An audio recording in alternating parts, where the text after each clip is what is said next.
When you see the force trace of an elite sprinter versus a non-elite sprinter, you get a huge spike early in ground contact. They're driving that foot into the floor and they have huge reactive capabilities, so they can produce a lot of force early. Most people, when you ask them to go eyeballs out on a sprint, they tighten up completely. One of the things that I really like to use are hill sprints. Build-ups are a really good way to add a constraint, probably the easiest way to add a constraint to what you're doing, because you're limiting the amount of time that you're exposed to that top highest output. What you'll find in people who aren't as coordinated in their technique, people that aren't as quick, people that are more susceptible to injury, they tend to bias the backside a little bit more. Yeah, Chris Williamson had a coach that was talking to him about speech and stuff, and he's like, the coach said to him, he's like, you're going to have to work on that lisp too.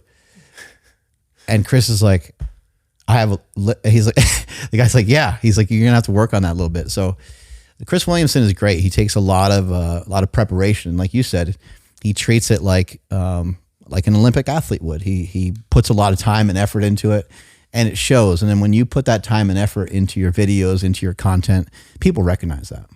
Yeah, 100%. Same with any endeavor, really. I think it's interesting in the podcasting space. I think people just think it's talking, right? Right. Having a conversation. And we have conversations every day. But it's different when you're in a studio like this, there's a camera and you've got to ask good questions. Yeah. So for sure, he's treated it like an Olympic career. How have you handled your content? Because you've been coaching and teaching people a lot about sprinting. You mentioned earlier that you ran 100 meters in 10.7. You have a prolific bobsledding career and stuff like that. So when you're teaching people about explosiveness and teaching people about sprinting, how difficult is that and how much time goes into it? Because everyone's just like, I think everyone would assume like you just run. Yeah. Like, I just go run. Like people assume that sometimes with lifting, sometimes with bench press especially. They're like, oh, I know how to bench. Yeah. And it's like, turns out, well, you don't. And recently, when I went to Tennessee and got taught how to run, that was my first experience actually getting taught how to. We didn't really get that much into a lot of sprinting in that particular session because it's kind of hard to just dive into straight sprinting. But I never was taught. So how are you trying to communicate to people that, maybe some people out there are pretty lost and they're starting at square one? For sure. I think it depends on how far they want to take it, for starters. I think people that just want to get some intensity into their training, as long as you're not in a lot of danger with your technique and you don't already have a load of overuse injuries that are going to get worse, I'm like, have at it, Right. And there are ways that we can create a few constraints to make it a little bit safer. And we can add a hill, softer surface. As you were saying before, we can... Oh yeah, just push that a little closer. There we go. As we were saying before, you can just do much shorter efforts. So yeah, if you could start if you're out on a jog, you could start at 2 seconds, move that out to 3 seconds, 4 seconds. Or if your normal route when you do a jog, you have lampposts, you go, okay, I'm going to sprint between one lamppost and another, and then maybe 2 lampposts. So there's always ways to increase the intensity, but that's not to talk about the technique of things. With the technique, it's really how far they want to take it. If they want to compete at some level, then yeah, we need to try and improve your technique. If they're getting overuse injuries and have issues, then again, we want to improve your technique. But yeah, it depends on how far you want to take it and how much time you're willing to put into that as well. People. Yeah, how much time do you have? You might not have that much time and you might want to just have a nice, 20, 30-minute workout. Precisely. But then some people will get obsessed with that endeavor. And then when you catch that bug, it's like, okay, maybe you want to put a bit more time into this. And that's when I can come in and, improve your technique. We can spend more time on the technical side of things. You can gain more understanding by talking to a coach. And then, yeah, you go through that journey yourself with a coach guiding you. It's almost like with a lot of stuff, you're always better off. Yeah, you're always better off really just taking your time. And yeah. I think for myself, what I have communicated to some people that have been helping me is like, hey, I want to make something perfectly clear.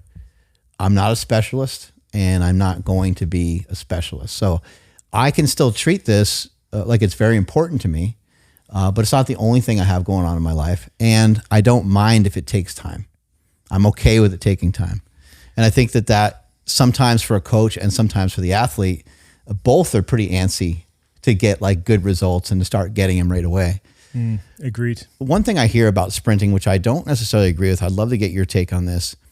Sometimes people are saying, look, man, if you're not going 100%, you're not really sprinting and you're not getting the benefits of sprinting. But I don't have a lot of experience sprinting, but you do. So I'd love to hear your commentary on what are your thoughts on that? Can someone go out and run much slower, run 70%, 80% and get really great response from that? Well, yeah, absolutely. I mean, you're using the same energy system, getting high heart rates. The output is high for most people, most everyday people. If you will go up to, percentage is even hard for sprints, but say you're going to say, right, I want you 8 out of 10 effort on this sprint, or build to an 8 out of 10 effort. That's so much more of a neural output than what they're used to. Of course, they're going to get adaptations from that because most people just aren't used to emptying the gas tank like that. And also it's over a period of time. So, 2, 3, 4 seconds compared to an explosive jump or other explosive movements that you do in the gym, for example, that is prolonged. So there's a large output there for people that aren't used to outputting at that level. So yeah. And also what you'll find, most people, when you ask them to go eyeballs out on a sprint, they tighten up completely. And quite often, if you ask somebody to dial it down a notch, so you'd say to them, was that a 10 out of 10? And they say, yeah.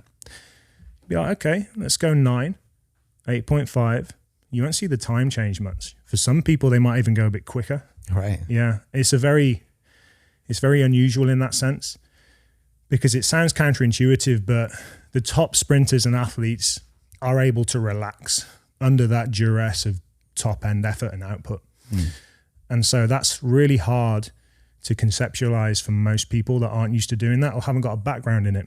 So something as simple as let's dial this down to 9 out of 10 works really well for a lot of people. So I'd actually encourage it. I think people get into problems when they try and get into sprinting to go eyeballs out because that's the advice. Everyone's like, right, you need 100% output, very long recoveries. We need to get the best speed and output out of you as is humanly possible for you right now. For a lot of people, they're just not prepared for that. And they're going to run into problems. They get hurt first session, so never going to sprint again. Oh yeah, I tried sprinting, but my hamstring went session 1. Probably shouldn't have gone 10 out of 10. Probably shouldn't have emptied the gas tank. There would be other things that you could have done to allow that progressive overload, as you would do with any other activity, so you don't run into problems. So yeah, everyone that says you need to be absolutely eyeballs out when you're sprinting to gain anything from it, I don't believe that at all. There's a lot of mimickers of sprinting too, which I find to be interesting. Some of the drills, sometimes you can get kind of confused, especially if you're a newer person. You can look at all these drills and just be like, oh my God, this is so stupid. What a waste of time. And maybe some people that are experienced might kind of even think they're a waste of time. But what I think is and correct me if I'm wrong, I think the point of them is they are like mimickers of the impact that you're going to face. We know that the money, the profit comes from the actual sprinting, right? But it's the ancillary things, it's the auxiliary work that can be really beneficial as well, because it's a stimulus that's giving you not the same stimulus, but a mimicker of what you might feel when you're sprinting. Absolutely. That's a really good analogy, actually, kind of comparing it to an accessory lift. And it is essentially what, in my opinion, it covers special strength, right? So you have that specificity. It's at a completely different velocity. Takes a lot of conditioning when you're not used to it either. Like if you're out of shape, like your shins and stuff will be on fire and you'll work up a hell of a sweat. You will do. And more contacts at a lower intensity. So we get those chronic adaptations, around the ankle, stiffness around the ankle, and then some specific strength around the hip flexors, glutes, and then some understanding of posture.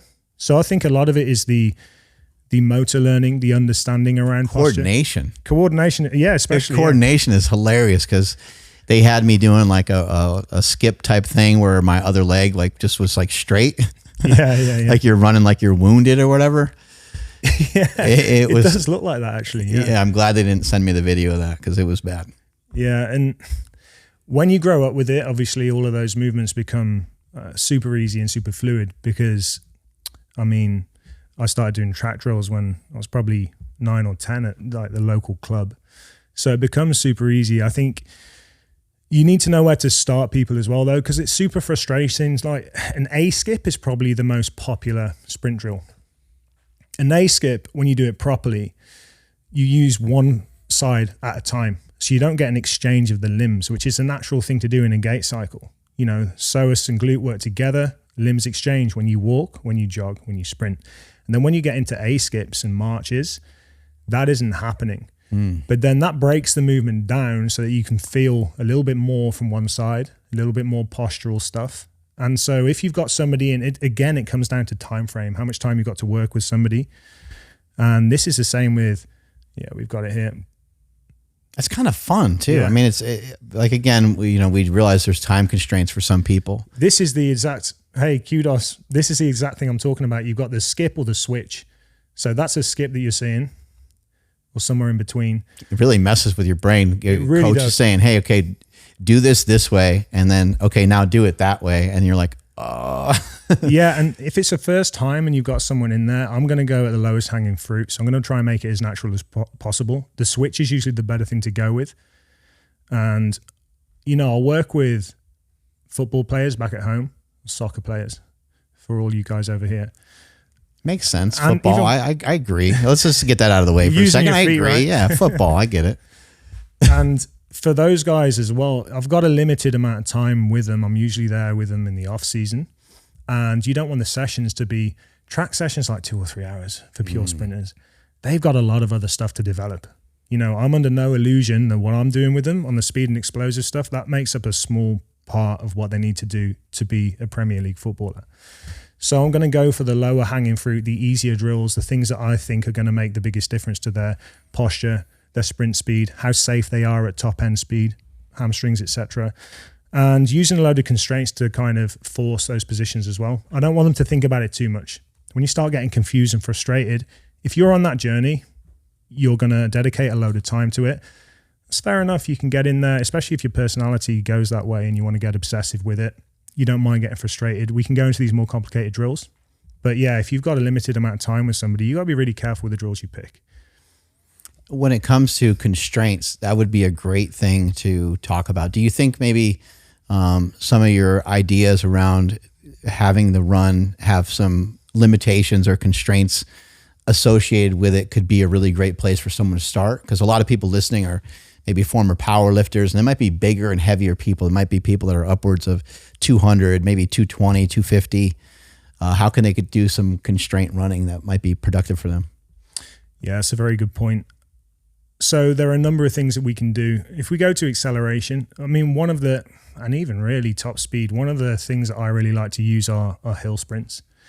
And the incline can depend on what you're trying to get out of the hill sprint. Steep incline if you're really working on acceleration, more shallow incline if you want to build up to some pace. But all of that is going to reduce impact somewhat. And it's also going to reduce velocity. And your hamstrings aren't going to be exposed quite as much. So for a lot of people, that's a really good place to start. If you're super heavy and like super intolerant to impact, going down to a prowler push as well, or even a dead mill on a treadmill, you can turn that thing off, lock yourself in, and get into some pretty good acceleration mechanics straight off the bat, especially though for those that are really heavy or really intolerant to impact, as I mentioned. Those are two for acceleration, certainly, which I think are really, really good. Prowler push. What about a pull? What about like the weights behind you and you got like something around your waist type thing? That's a very good point. Step up from the prowler push. And what it does do is it unlocks the upper body. So prowler push would be first. Like that would be the first place that you would start. For me personally, yeah, just because it tends to be that little bit slower and it's a little bit more robotic and piston-like. So you're going to get the mechanics of the hip really good for acceleration. But then what you're going to do is you can look at it side on and it's going to look pretty neat and tidy. If you go to the back, so you get the back view, you don't get the same rotation and stuff that you're going to get when you actually sprint. If you then put the harness around yourself, and this is on the waist specifically, because that changes if you go around the shoulder. If you go around the waist, you suddenly get a lot more movement out of the hips and shoulders. And so that's a good place to start when you're trying to get some more rotation into the movement, especially. And then you can take that off, let loose, get on the hill, work up to a really good intensity in a safer manner than you would do on the flat. And then you're onto something good. You've made a really good start. And that could just be a process over a few weeks. I want to comment here just for a second. Like, if you're not going to like get into a race, and you're not going to like race against somebody, maybe you just kind of always use the hill. Absolutely. You know, use various hills. Like, I know some people will say on a treadmill, they'll say, hey, just always have the treadmill at like 2 or 3 on incline, just so there's like a little slight incline. And then that way, you know, treadmill work is different than some of your flatland work that you're doing. But ways that you can get hurt. Let's go over some ways you can get hurt. We know that you can get hurt doing anything. So you can get hurt even doing some of these drills, which are meant to be done like lighter and easier, right? But the drills would be a great place to start because of the fact that it's harder to hurt yourself with them. When you're talking about pushing a prowler, like someone could very easily just push a prowler and just walk with it at first. Yeah. Get your feet and your ankles and your toes and stuff familiar with those steep angles that you're probably going to get into when you're going to sprint. But some, I think, quick ways to get injured are really high intensity and or like trying to hold on to an intensity at a duration. Absolutely. And then another big banger is just your starts. So like if you haven't sprinted in forever and you think that you're going to have some like powerful start that's going to look awesome, you should probably refrain from doing that or even trying that for a bit. I like what you said earlier about the build up, you know, building up to like an 8. Can you talk about that more? Because I think that would be a great place for a lot of the people listening to start. And maybe they only build up to like a 5 or 6 at first. Absolutely. So build-ups are a really good way to add a constraint, probably the easiest way to add a constraint to what you're doing, because you're limiting the amount of time that you're exposed to that top highest output and that top velocity, which is where the risk lies for most injuries. So we talked about those constraints in acceleration. Well, this is a great one for top end speed. And it's a great one for most people that are already going out and running, which is a lot of people. Well, you can do a build-up. You start from 0, and this takes out the acceleration element where you're saying if your coordination's off here, you can run into issues because you're starting upright and you just build from 0 to 5, 6, or 7. And you can add a distance for which to build up to as well, which also adds a constraint. So we talked about we can go 10, 20, 30 yards, 40 yards. I can say to someone, depending on their abilities, I want you at a 9 out of 10 speed at 20 yards today. Well, that 9 out of 10 speed isn't going to be as intense as if I'd have asked them to go 9 out of 10 at 30 yards because they've got longer to build that up. So then you've got a lot of elements that you can control to control your exposure to those outputs for prolonged periods. So that's a very good constraint for top end speed. And it's completely scalable. We can go 6, 7, 8, 9 in intensity, and we can go 10, 15, 20, 30, 35 yards, depending on where you're at. And if you think about like if anytime anyone's seen the Olympics and you've seen someone, you know, pull up with a hammy, it's usually like the middle of the race. You know, it's usually like when or it might be just slightly towards the end when they're trying to maintain that top end speed. Their body, they're really hauling ass, and then unfortunately they just, you know, end up with a tear. And so those are all things to keep in mind.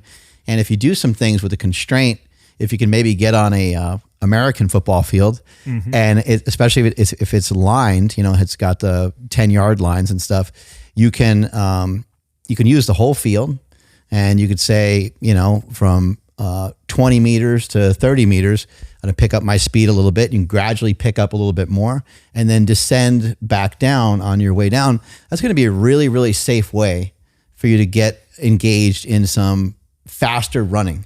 And to start, I would just encourage everyone to just maybe even really not think about sprint and just think like more like run. Like you just want a nice looking like run rather, because if you think sprint, you're going to get tight and you're probably going to leave yourself more open to injury.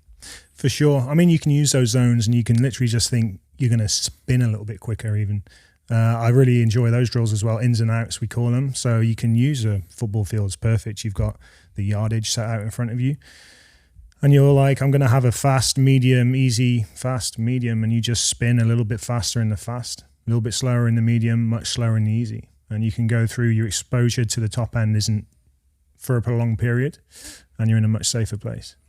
Yeah. A lot of your videos, you do a great job of not like delving too much into like you give some of the science a little bit here and there, but I've always liked that about your content where you're just not really talking about a lot of like physics and, sometimes people are talking about all kinds of crazy stuff. And I think you're usually more on the side of like, form, technique, these drills and so on. Why do you think why do you think you share information that way?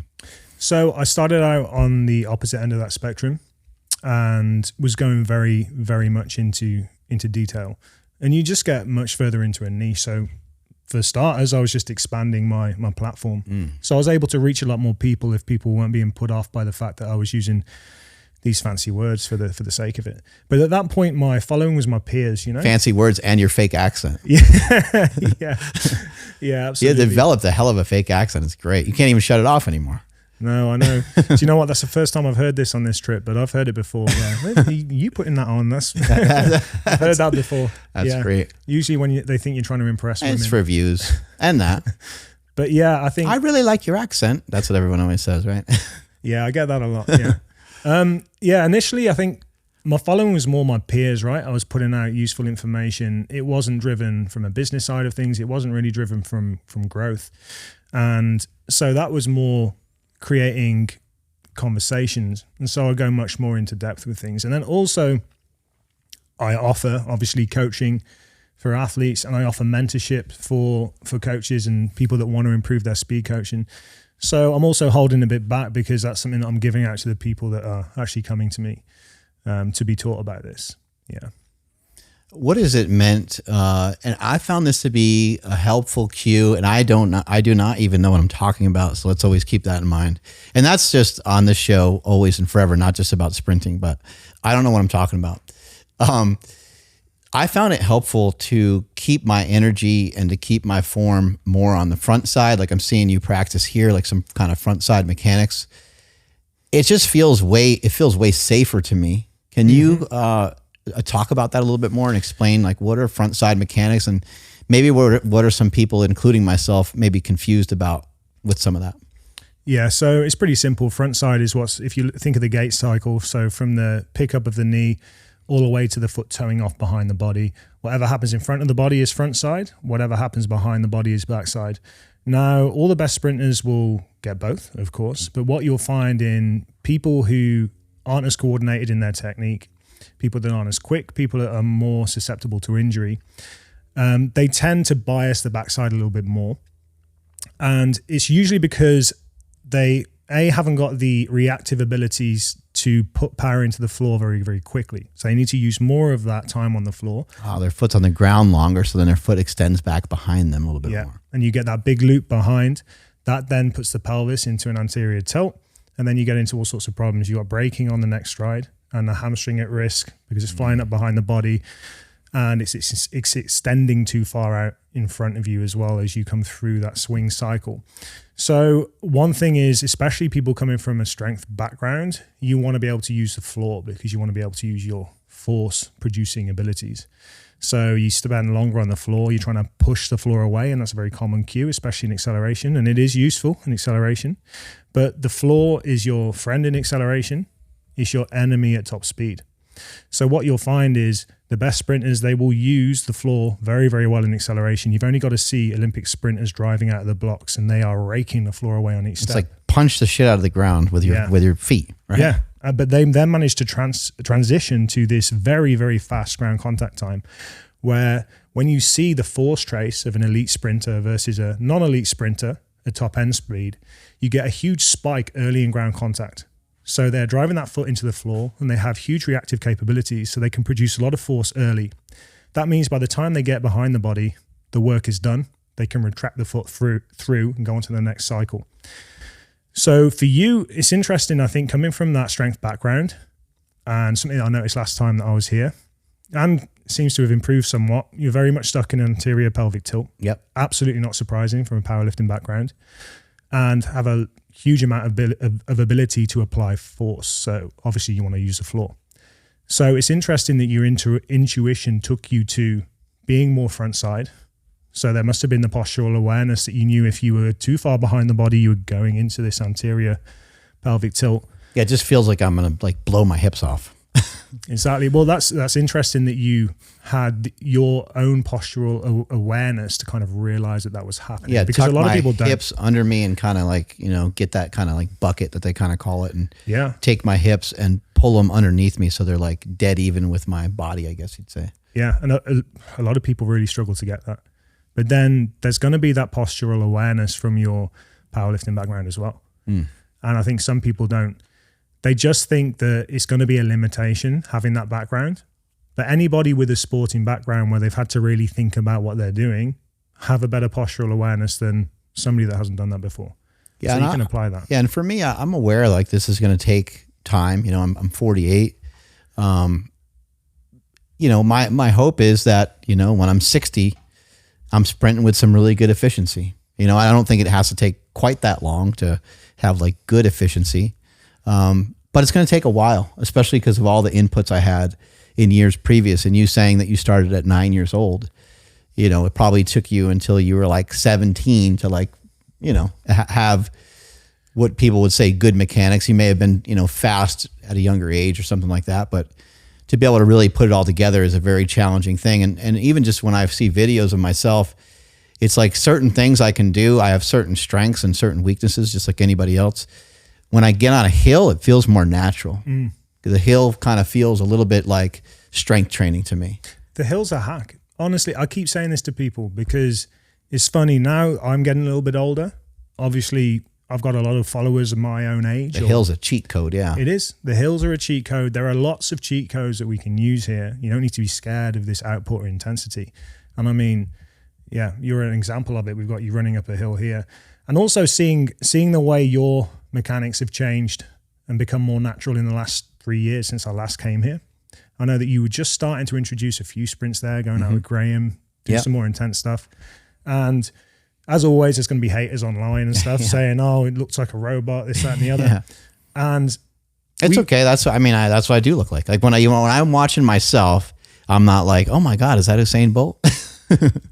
But have you also seen a change? Yeah, because I'm seeing a change for sure. I've seen it and feel a change for sure. And also, you get the influence of like Wex come in a lot, right? Head over foot. Yeah, and I can see when you're running. Obviously, I'm watching, and I can see you trying to get into those positions. Right. But so this was an earlier time, right? Yeah. Yeah, we can see the difference there right away. And this is it. Expose yourself to it, and it's going to change. Like the body is such an adaptive organism, right? And we're built to do this. So if you've not done it for a while, you might not look fluid doing it. But the more you do it, the more fluid you will get. So exposure is also a massive part of it. Expose yourself to it. Use constraints at first, get up a hill. Do that for long enough, you're going to start looking way more fluid. I made a hat a few years ago that said try on it, and it was crossed out, because I found that like just in life, like I never, like it might sound kind of funny, but I never really tried to get strong. You're so much better than this now. This is crazy. Right. Yeah. It's almost everything's kind of tied together. And that's right? In your late 40s. You've done that. Right. Yeah. So that's an example to everybody, right? Get after it. And I just have recognized, like in my efforts for yourself, you started at 9, it was probably pretty fun. At 11, you're like, oh shit, like I'm quite a bit faster than my friends. This is fun. It's fun to smoke people. It's fun to use it for sport and so forth. Right. And the same was true with myself. I started lifting at a young age, but I wasn't really like trying to be strong. I wasn't like trying to be a good power lifter. That happened later in life, and I did become a specialist, and I poured, everything I had into it. But even just watching myself and just critiquing myself when I'm watching myself sprint, when I watch it in retrospect, I can be like, man, just stop trying so hard, And something that I started working on before my foot got tweaked was I was trying to run at paces that were like fast for me, but my problem is I was doing them too far. Yeah, I was doing like a 90 second, like a run that's like 90 seconds, and for me, like for other people it might be fine, but for me at the time it was just too much. And right away your body tells you, yo, yeah, that's way too long. So looking back on it, I actually probably should have made those more like 30 seconds, and that interval would have been great. And 30 seconds is even an eternity. It's still a long time. I think this is this is also a common mistake I see from people. I think people need to understand that even at the Olympic level, you don't get sprinters holding their top end speed for more than 20 meters. So that's under 2 seconds, true top end speed. Right. So we talk about build-ups. If you want to build up to 1 second of top end speed, you're still getting a big stimulus. I like that. That's a great way to put it. It's so different from, this is the highest neural output you're going to get in any activity. Just nothing compares. And so for athletes across the board, having some exposure to top end speed is going to improve their athleticism elsewhere. If you do it safely, because obviously you have the risk of some injuries involved with that. But even shot put throwers, it's crazy. Even some like swimmers, you'll get some coaches who'll take them out of the pool and give them a few sprints to do. I heard of an example of some track cyclists would do some, I think the whole British cycling team at one point, I heard this from someone that was involved. They just introduced some high energy plyometrics, just some all out Pogos for about 10 seconds before like one strength session a week. And they started seeing outputs go up. Wow. Well, sprinting's even more of an output activity than some high level Pogos. So you can improve your lifts, your strength, because we all know lifting heavy is about how much you can output neurally. It's the capacity and the amount of force that your central nervous system can output. So sprinting's the highest neural output you can do. So I'd say for everybody, you're going to get benefits even at 1 second. And so you can do that so easily at a microdose in your warm up when you're ready to go. Fine, 20 or 30 yards. I'm going to build up 3 times to a 9 out of 10. I'm going to do that 1 or 2 times a week. And for a 6-week period, that's a large exposure to very high outputs. It's insane because doing that might not feel like a lot. I think that's what gets people. It's Right. because people can't get away from, when we look at effort and output, a lot of people also just can't output at that level. So they don't feel much from it. That's true. Some people aren't like proficient enough yet with their lifting or with their sprinting to where they can go like ape shit on something in order to like produce like a sweat and breathing hard and so on. Yeah, and some people don't have the genetics that necessarily lend themselves to high outputs. But I do feel that everyone can develop it to some degree and everyone gets a benefit from it. Now, what you'll get is people that are more genetically predetermined to be fast and output at high levels will get more fatigue from that lower volume. But for people that just aren't built that way, yeah, they won't get as much fatigue as the people that really are geared towards moving quickly. But I still think both ends of that spectrum can benefit from it as a modality.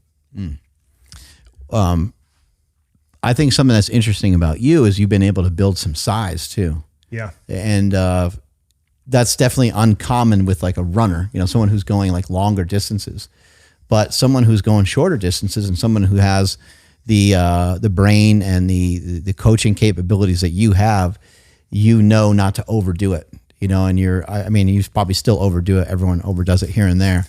Yeah. But you know, I think that has probably been something that's allowed you to put on a good amount of muscle mass. Cause I think you said you're around 210 pounds or so. Yeah. So I'm sitting around between 210 and 215 at the moment. I started my career at, I'll have to do some conversions here. So I don't know what 78 kilos is in pounds, but originally I was jumping. So I was unfortunately a perpetually injured long jumper. And I was 78 kilograms. So I was trying to keep that weight down as low as I could for the sport. And then I switched to bobsled at in my early 20s. And the first thing they said was, you're fast, especially over 30 meters, which is what they're looking for, but you're small. And I'd never actually thought that it was a possibility for me because the guys that I saw doing it were 220. So I was like, I'm probably not going to be able to do that.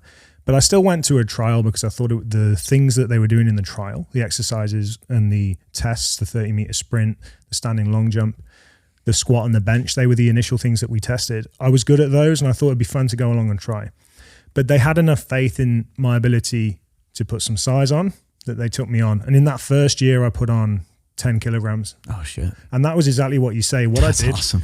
That was a lot of weight in that period of time. I just dropped the tempo run. So instead of running 6 days a week, which I was doing at that time, I was running quick one day and then tempos the next day, which would be like 100 meters at 75% effort and then like a minute in between. So it was really an aerobic workout.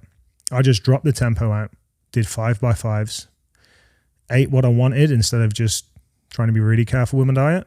And then 10 kilos went on like that. And by the end of my career, I'd put on 17 to 18 kilograms.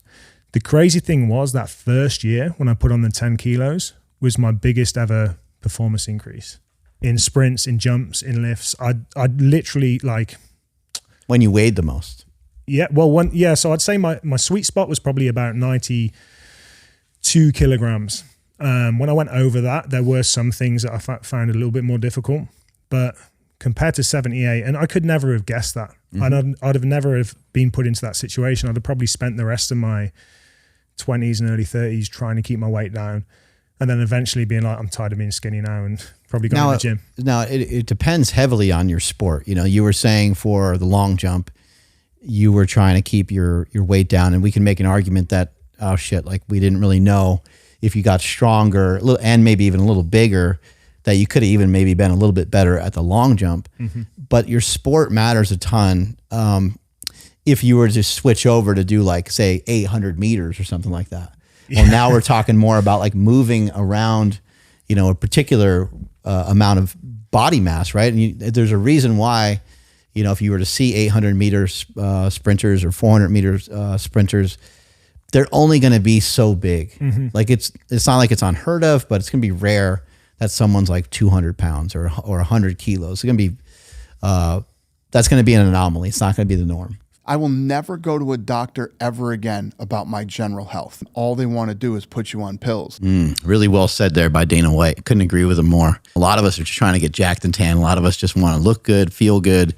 And a lot of the symptoms that we might acquire as we get older, some of the things that we might have, high cholesterol or these various things, it's amazing to have somebody looking at your blood work as you're going through the process, as you're trying to become a better athlete, somebody that knows what they're doing. They can look at your cholesterol. They can look at the various markers that you have, and they can kind of see where you're at, and they can help guide you through that. And there's a few aspects too, where it's like, yes, I mean, no shade to doctors, but a lot of times they do want to just stick you on medication. A lot of times there is supplementation that can help with this. At Merrick Health, these patient care coordinators are going to also look at the way you're living your lifestyle, because there's a lot of things you might be doing that if you just adjust that, boom, you could be at the right levels, including working with your testosterone. And there's so many people that I know that are looking for, they're like, hey, should I do that? They're very curious.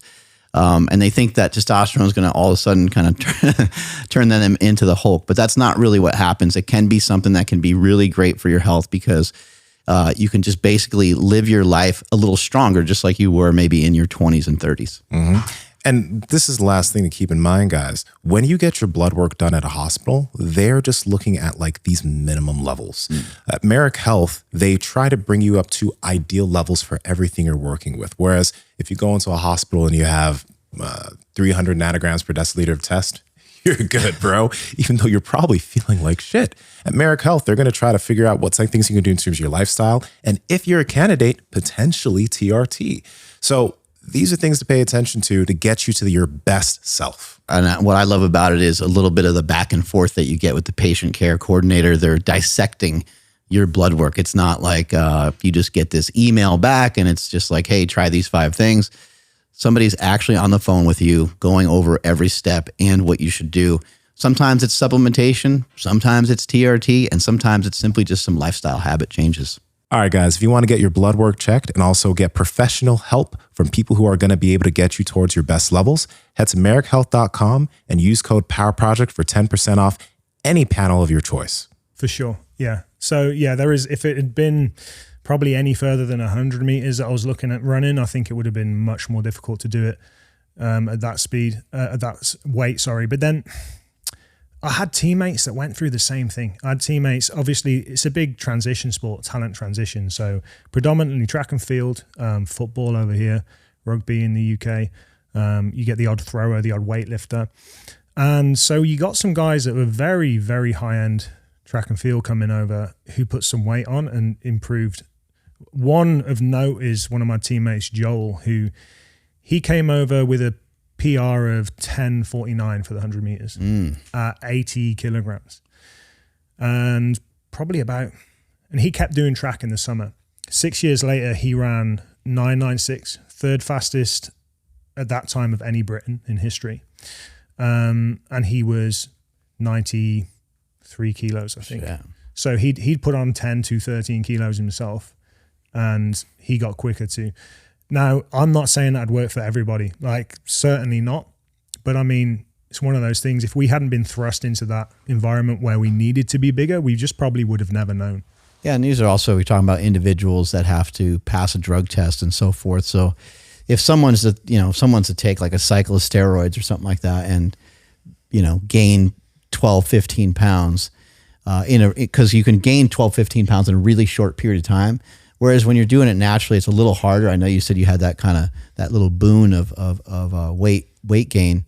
But for most people, like if they do it naturally, they probably will end up getting some of the results that you're talking about, especially in conjunction with doing all the exercise and all the different things you're doing, because what you're doing is you're increasing your strength to weight ratio, and there's a sweet spot for that. And maybe like for you personally, weighing 170-ish pounds at like 6'2" or however tall you are, it might be just not quite strong enough to demonstrate and to be able to tap into the muscle fibers that you need to tap into. Whereas when you're just a little bit bigger, you have a little bit more fast twitch muscle fibers, it's probably just easier for you to move your body. For sure. And I did see those gym numbers shoot up as well. And like I said, I improved across the board really, anything under, so top end speed, acceleration, jumps, and all of my lifts improved. And it was kind of just the capacity of me as an organism as a whole was just way better with a little bit more muscle mass on. And really there's a perspective on it as well. When I was in that jumping environment, I didn't feel small or skinny because everyone was the same, right? All skinny guys. But then I joined that bobsled environment. I'm like, oh wow, I'm skinny. And then everyone would give you shit, right. The skinny. And right to the end, like of my career, it's still like your team skinny, right? Which is, it's always a running joke.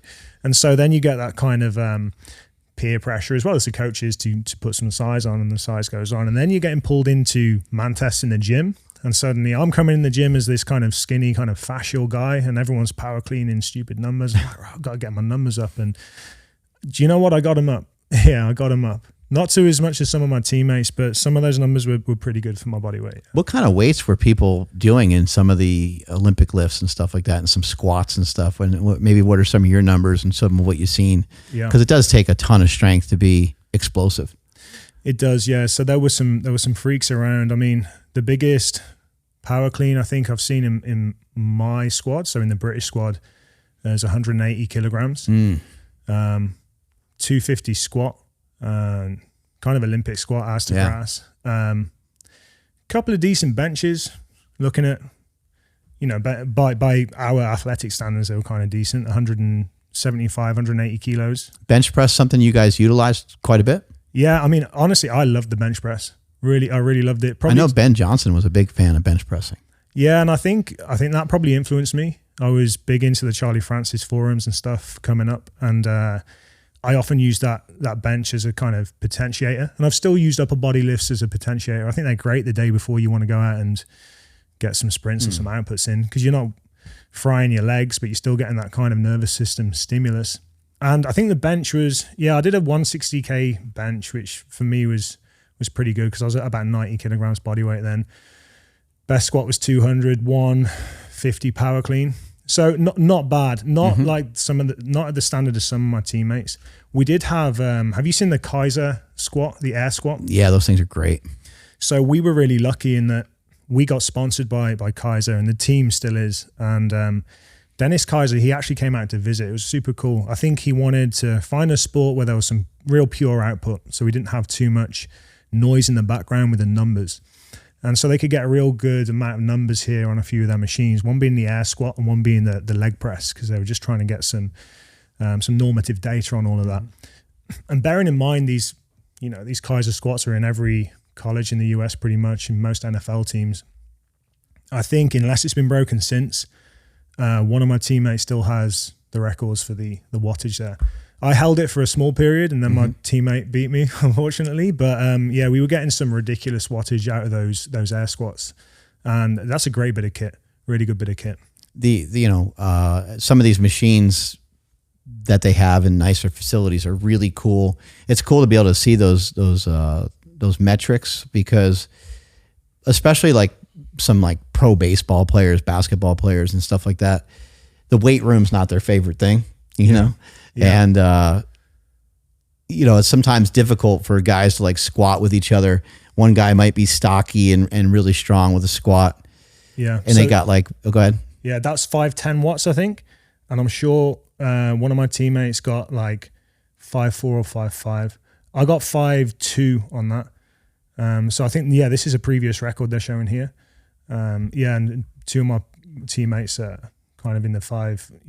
Battling back and forth sometimes with weight can be a little bit of a dangerous endeavor. I'm not saying that has no danger to it, moving the weight, moving that fast and stuff, but it's an air compressive device. It's way different than lifting weights. It's way different than, having that compression that you would get from like a squat. I think, one of the things that makes like squat, bench, deadlift, and so on, it makes some of those exercises amazing, is the overload that you can get from them. But then it's also one of the things that can make them very dangerous. And so trying to find it's cool to find a stimulus that gives you what you want without maybe as much of a negative impact. I think that's why I like a belt squat a lot. Yeah. Belt squats are awesome because it's like you don't really need to warm up nearly as much with them. And it's like easier to get depth. Everything's easier. You don't have to have your hands, back behind your body. Just a regular squat is a little bit more challenging than a belt squat. Yeah, for sure. Get a little bit of traction as well on the spine. With the air squat as well, you just don't have the setup.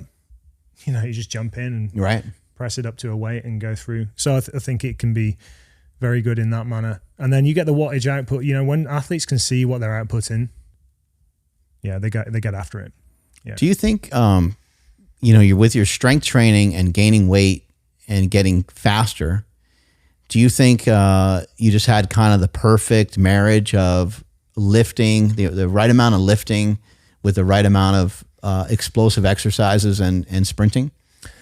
Yeah, I definitely did. I think for performance benefits for me. So switching from, just dropping some of the longer distance and higher volume, low intensity running out for more strength-based work worked for me personally. I think it worked for my nervous system. But I did run into problems injury-wise, putting on that amount of weight in that amount of time. And then outputting at such a higher level in that small amount of time was a problem. And I ended up, after my first Olympic Games, I ended up pretty hurt with my groin and pelvis. I had a lot of issues going on there: osteitis pubis, sacroiliitis, some tears in my adductor tendons. We were very lucky back at that time. We had, as an Olympic athlete, we had a kind of funded rehabilitation center for anybody that got hurt. And it was an interdisciplinary team. So you'd come into a room like this and there'd be a whiteboard and you'd have physio, doctor, sports massage therapist. That's cool. All in one room. It sounds crazy to say, but honestly, that was one of the best experiences of my athletic career, was actually being hurt, because I was in that room where everyone's working on you. So they get a cohort of about 2 or 3 athletes a week. It's a residential stay. And then the whiteboard's there, and you start with a whiteboard at the start of the week and the buckets that need to be filled. And then by the time you leave, that whiteboard's full and you've achieved all of these things. And the thing that the main physio there, James Moore, said to me was, you don't have the chassis to handle your engine. It's as simple as that. So I'd built this big engine in a year, in 2 years, 18 months, 10 kilograms of weight. All of my metrics had improved. But the chassis wasn't there. So eventually it fell apart. The wheels came off, as they say. Yeah, you can blow your own body apart. Yeah, literally, it was just kind of tearing my pelvis apart on every stride.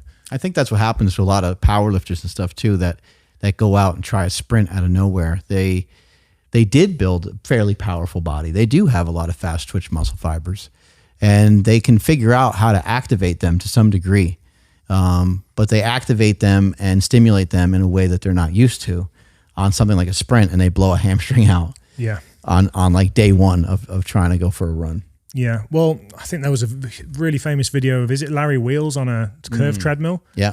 And yeah, what wasn't efficient at all at that intensity as well. I think some of those constraints should have been introduced before. That, if it was just a one-off video, I know, but like if it was something you were going to do over a period of time, something you wanted to introduce, even something you wanted to introduce as a supplementary element to your powerlifting, just to try and push that CNS up a little bit, then yeah. So you're a hell of a lot better than that first time out. Yeah. Yeah, it's correct. I think when somebody's trying to do something like that completely out of the blue, I mean, I don't know the context of this at all, but when someone's trying to do that kind of out of nowhere and they don't have much experience, I also, like, in his defense, I feel like those, that seems like a self-powered treadmill, right? It does, yeah. And it's a difficult thing to run on. And those are weird. Yeah. I think they're kind of weird. They are weird. It's hard to be smooth on those things. And then also, I'm not one to be shitting on anybody for going out and trying to sprint. I'm like, more power to you. Exactly. Absolutely more power to you. But it's just a good example of, somebody coming in from that background and going straight into it at a high intensity. It's very similar, to weight training. The guys over at Functional Patterns, Naudi Aguilar and his crew, they have a lot of conjecture towards people like lifting, and people get mad at them, and they don't like Olympic lifting. They don't love powerlifting. They like certain aspects of lifting, like certain aspects of overloading the body. But if you go to Walmart and just examine people for a while, should those people go to a gym and overload their body? Like, their body's already very heavy. They can't really walk very well. Like, they don't have a good gait naturally or anything. So for a lot of those people, they're going to have to start with exercises that are going to allow them over time to make slow, steady progress. For them just, cruising into a gym and, trying some lunges and some heavy squats and stuff is going to probably beat the shit out of their body. Yeah. Well, for those people, they should probably start with just walking more, right. And maybe putting the weighted vest on and getting out there and moving. I also say to a lot of people, I get asked this all the time. I think usually when people say, a taxi driver asks me what I do, and especially in the UK, I usually just say I'm a personal trainer, because it's too difficult to explain a physical performance specialist. Right. Like, no one's going to know what that is. Right. Yeah. What the hell is that? And then the question is always, how do I get into shape then? What have I got to do? Is it push-pull legs? I'm going to do bi-tri supersets, this, that, and the other. And I say to a lot of these guys, did you used to play football growing up? And they're like, yeah. And I'm like, go and play some five-a-side. Mm-hmm.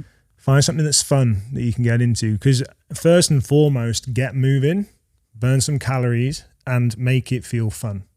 First and foremost. Then if you get the bug, you can start going to the gym. You want to start making some aesthetic changes, then we can look into a few more like bodybuilding-esque workouts. But first and foremost, get that activity, get fluid, get on your feet, get outside. That's what I try and encourage people that are trying to get fit who maybe are out of shape. That's what I would say straight off the bat. I think some nostalgia is great. You do something that you used to do something that you used to love. And obviously, even with that, take those necessary steps to get yourself kind of prepped to do some of that. And that's maybe where you start with some walking, and you start with like, I'm going to try to lose some weight because next year I want to get back on the soccer field, and you take your time with it. I think the stuff that you get from explosive activity goes so far above and beyond just having the capacity and the ability to sprint. People right now, they're talking a lot about strength training, and they're talking a lot about the health benefits, the longevity benefits. And I don't disagree. I think that having more muscle mass and stuff, I think there's a lot of utility to it. I think it can help with your insulin sensitivity and can help partition nutrients. And there's all kinds of healthy things that it can help your body to do. But I think gaining some access to being able to be explosive, and you don't have to be next level explosive like a pro athlete, but just having some exercise where you chuck a med ball around, or you get, learn how to just maybe get a little bit more aggressive, be a little bit more explosive with some, jumping movements, some throwing movements, various movements. I think that people don't understand, you know, people are talking a lot about creatine these days, but they maybe don't realize that there's like a creatine system within the body. And that creatine system within the body happens between like 1 and 7 seconds, I believe, right? Yep. And that can be tapped into with explosive exercise. So I think what most people are looking for in their quest for longevity is actually to be a little bit more like a sprinter than a bodybuilder. I think they don't realize it. Yeah, well, we talked about output, right, as well. So you can get way more out of a training session in a shorter amount of time if you can output higher as well. So there's a time cost benefit as well from being more explosive. And I think more and more people are talking about the health benefits of explosive activity as well. I'm sure Peter Anterior talks about using broad jumps in his routine to introduce some explosive activity. So I think people are starting to catch on. And you mentioned throws. Again, along with hills, throws are a hack. Low impact, high output, a lot of fun. Full range of motion, multi-planar. So my typical throw series for people is going to be up overhead, up forward, and then twisting throw, sideways throw. So you just get through each plane of motion as well. And then everyone can go out there and do that with very little risk to themselves. You're going to open up some of those joints, get some conditioning into your shoulders. And because jumps can get a little bit impactful for people, you know, especially if you're just a little bit older, you've got a few miles on the clock as far as your previous activity goes. If you just don't have that tolerance for impact that we talked about, you can get in there and throw and get some huge outputs. And then also super scalable, and you can see how much you're improving. So if you mark how far you throw the med ball overhead 1 week, try and beat that the next week. Try and beat it in the same session. If you go in there with a friend, get competitive. If they're throwing further than you, give them a heavier med ball. Yeah, there are lots of things that can be done, and you just don't really see people doing it. People want to get in, they want to run miles, they want to get in and do reps on machines or in the traditional compound lifts. There's a lot more that we can be doing here. And I do think it supports the other things that you're going after. You get higher output, you become a much more efficient version of yourself. Your central nervous system can output higher. It can get you out of sticky situations. Usually when something extreme is going to happen, right, you've probably got to be explosive to get out of there and make a change. There's a famous video that went around of a pram rolling towards a busy intersection, and someone's fallen over and they can't get up again. And eventually someone manages to stop the pram. Nobody wants to be that person. Right. Yeah, the explosive activities, they're kind of fun. They do kind of feel like when you first start kind of messing with them, you know, throwing a med ball, first of all, you're not going to do like hundreds of throws. I wouldn't recommend hundreds of throws. I think a lot of times if you're trying to get a lot out of it, you're going to do what, maybe 20 or 30 throws? Yeah, total even. Yeah, you're not going to do more than that. So you can do them as a nice stimulus as well. Like before your training session, it's the same with the microdosing we talked about with the build-up sprints. You only need a couple of throws to get your central nervous system popping. Yeah. You'll get some dopamine in there as well, which is going to make the whole session feel easier. So that's just a little hack there. You can microdose it in, make your session better and easier, and make yourself feel better for it. And then what kind of weights are we talking about? So I like to start with probably around 4 to 6 kilos for most people. I think too heavy, you just don't get the same feeling of speed and explosiveness out of it. And also because you're, especially with the overhead throw there, you can see with the counter movement, you kind of arc that ball out in front of you. It puts a little bit of pressure on the back. And I think at 4 to 6 kilos for men especially, you can mitigate that pretty easily. With youth athletes and some women, maybe 2 to 3 kilos. But then I'd always say start with a lighter medicine ball and build your way up. And then you can use medicine balls with handles. You can use medicine balls with ropes. You can do slams as well.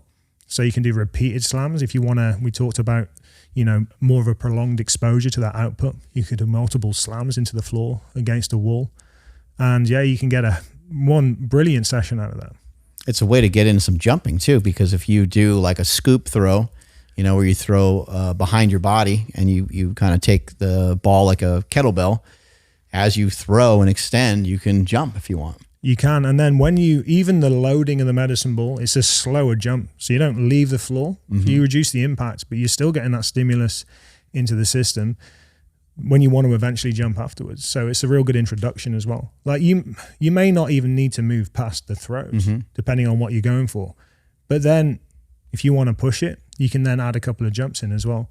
and you've already got some conditioning into the system, some of that eccentric rate of force development that, you know, is where a lot of people will get hurt. You can develop this pretty safely with the throws. So yeah, this is a good series here. Yeah, it's interesting too, because if you jump as you throw, you can think about, you have this, you know, 6 or 8 pound thing that you're doing a concentric to, but you're eccentric. As soon as you land, you no longer have the extra weight of the ball with you.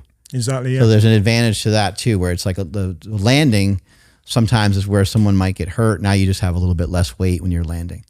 And you get a load of landings in as well, and subconscious landings. People overthink landings. We've all been landing ever since we were kids. Yeah. We're built to land. We're not meant to fall over, right? And again, we're talking about here being proficient in any situation that you find yourself in. Well, a load of throws, you're going to get a load of landings when you're not really thinking too much about it. You build that up over a few weeks. You've been landing from all different directions. And if you happen to slip off a curb or something happens during your daily activities, you've probably built up an amount of tolerance and coordination for that with your throws. Yeah, I love med ball stuff. I've been getting into it a lot more, and I have like half my gym is like full of like a bunch of different med balls and a bunch of different weights. I have all the way up to like, I think 40 pounds or something. So sometimes I'll throw those too, but like you said, the stimulus on those just feels quite a bit different. It's fun though as well, right? Oh, it's a ton of fun, yeah. And you can just throw them whatever way you want. I mean, you start to just learn, you know, certain ways to get the ball to go as far as possible or whatever. And you can also throw them up and just try to see how high you can throw them. Yeah, one of the best sessions we ever used to do when I was competing was 3 of the top guys in the team. Our coach allowed us to go into one of the training halls after our weight training sessions and throw a 5K medicine ball up towards the ceiling. And when we started, we were all very close, but none of us could touch the ceiling. And it was, you'd auto-regulate yourself, because as soon as you couldn't get any higher anymore, you'd cut the session. I know I'm done now. Right. But that competition, we all hit the ceiling in the end. And yeah, those were some of the best sessions I've ever done. We had that mixture of obviously a palpable goal, i.e. hitting the ceiling, the competition of the guys being involved. And yeah, it was just a recipe for force production. We all got super powerful. It was great. Just to give people an idea of how intense sprinting at the level that you were sprinting at, how often would you go 100% on, like, let's say it's the actual event. Let's say you're actually doing the actual thing itself and you're pushing the bobsled. When would you and your team and your coach say, okay, today's the day, like we're going to do a couple at like 100%? How many would you do in a session, and how often would that happen? Yeah, so volume wise, super low. We wouldn't do much more than 6 all-out pushes ever in one session. And then usually that was pushing it. You'd usually have built up to that. And then the distance would change. So the first couple of pushes, you'd be getting in that sled a little bit early. And then you might add a cycle on. So you're pushing that velocity a little bit further. Because bearing in mind, we're going downhill. So we're getting a little bit of that overspeed action as well. So that's got to feel awkward. Yeah. At first, so awkward. And you're like on ice or whatever, right? Yeah. So in the winter on ice, yeah. And so, do you know what? People often ask that. The ice doesn't even really figure into the situation. You've got the spikes on that are good. Right. And the spikes are a little bit different to track spikes. They're actually like a bed of needles. So it's like 300 little needles on the bottom of some spikes, which when you're jumping into it, I've got a lot of scars to show for those spikes. You know, you'd often get kicked and have scars over you. Yeah. And it would really open you up. But yeah, the ice didn't really figure. It was, it was surprising. I was kind of worried at first that it's going to be weird running on the ice, but yeah, a couple of slips here and there. You just don't put your heels down because there's no spikes on the back. And you're pushing kind of like, I guess, well, you're pushing completely straight, or are you like off to one side? Yeah, you're right. It's a very good question. So in the 4-man sled, you've got one guy in the back who pushes very much straight, and he jumps straight into the back there because it's open. And then the side handle guys, they're kind of off slightly to the side. What you'll find is when you first start, you're kind of leaning into the sled for safety. That's not the place you want to be. So especially after you've got the sled going, you start flying down the hill, that's moving at a rate of knots. So for you need to be as close to your pure sprint form as you can. That's very hard to do when you're like leaning over. So you'll see a lot of people, the best guys, they kind of just step the bar out slightly to the side. And they're slightly hunched because they have to be over the sled. The sled's pretty low down. But they get into something resembling top-end mechanics. It's got to be weird as You'll shit. probably see on here, this is 2010. Steve Holcomb. Oh yeah, this is a Canadian crew. Canada one. Yeah, it's like the craziest sport ever. Yeah, there's so much that goes into it. What the hell's going on? Nothing can really prepare you for how this sport feels. And this is Whistler here. I've got the Whistler hat on. And how often, you I mean, we're talking about you probably just did this a couple times a year, like going top speed minus the actual competing. All right, Mark, you're getting leaner and leaner, but you always enjoy the food you're eating. So how you doing it? I got a secret, man. It's called Good Life Protein. Okay, tell me about that. I've been doing some Good Life Protein. We've been talking on the show for a really long time of certified Piedmontese beef, and you can get that under the umbrella of Good Life Proteins, which also has chicken breast, chicken thighs, sausage, shrimp, scallops, all kinds of different fish, salmon, tilapia. The website has nearly any kind of meat that you can think of. Lamb is another one that comes to mind. And so I've been utilizing and kind of using some different strategy, kind of depending on the way that I'm eating. So if I'm doing a keto diet, I'll eat more fat, and that's where I might get the sausage, and I might get their 80-20 grass-fed, grass-finished ground beef. I might get bacon. And there's other days where I kind of do a little bit more bodybuilder style, where the fat is, might be like 40 grams or something like that. And then I'll have some of the leaner cuts of the certified Piedmontese beef. This is one of the reasons why neither of us find it hard to stay in shape, because we're always enjoying the food we're eating. And protein, you talk about protein, leverage it all the time. It's satiating and helps you feel full. I look forward to every meal. And I can surf and turf, Yeah. I could cook up some, chicken thighs or something like that and have some shrimp with it, or I could have some steak. I would say, the steak, it keeps going back and forth for me on my favorites. So it's hard for me to lock one down, but I really love the bavette steaks. Yeah. And then I also love the ribeyes as well. You can't go wrong with the ribeyes. So guys, if you guys want to get your hands on some really good meat, you can head to goodlifeproteins.com and use code POWER for 20% off any purchases made on the website, or you can use code POWERPROJECT to get an extra 5% off if you subscribe and save to any meats that are a recurring purchase. This is the best meat in the world. So if you take the competing out of it, you probably just did it a couple times a year in training. Well, yeah. So in the summer we had what we call a push track. So that's just the start, right? And obviously no ice in the UK in the summer. So it was literally built into a hill. So you got two hills, so that you run down the hill, the sled rolls up the other side of the hill and kind of rolls back again to the start. It's on rails, and the surface was like an athletics track surface. So we would practice this push throughout the summer. And then when you got into the winter season, it was a long winter season. We'd usually start October or November. And there'd be a lot of training at the different tracks that we're going to compete at. So it's like a Formula One circuit. Start in North America, Canada, US, over to Europe, and then in my career especially, there was a couple of races that happened in Asia as well. So we'd have to practice on these tracks for a few weeks before the competition started, and then the World Cup series started, where it's week on week. You'd move to each different track week on week. So you'd have to build up training every week, because you didn't want to go eyeballs out on the first session and get fatigued, but you needed enough runs down for everyone to be proficient, your pilot to get all the turns, and for everybody to sit right. Because if you see all of these four guys, they've got to jump into that sled, sit super aerodynamically, not spike each other up too much. And so you'd build that intensity through the week. So we kind of had a setup every week that we stuck to. It was this intensity on this day, this intensity on the next day, build up to the competition day, hopefully get a good result. We held the track record at this track here in Whistler for a certain amount of time, and we were the first sled to go 97 miles an hour. Shit. That was in 2017. So we won gold there in 2017. And this is, rest in peace, Steve Holcomb, probably one of the greatest pilots in history, US gold medalist. That's nuts, 97 miles an hour. I mean, I'm sure you get used to it, but that's got to be kind of terrifying.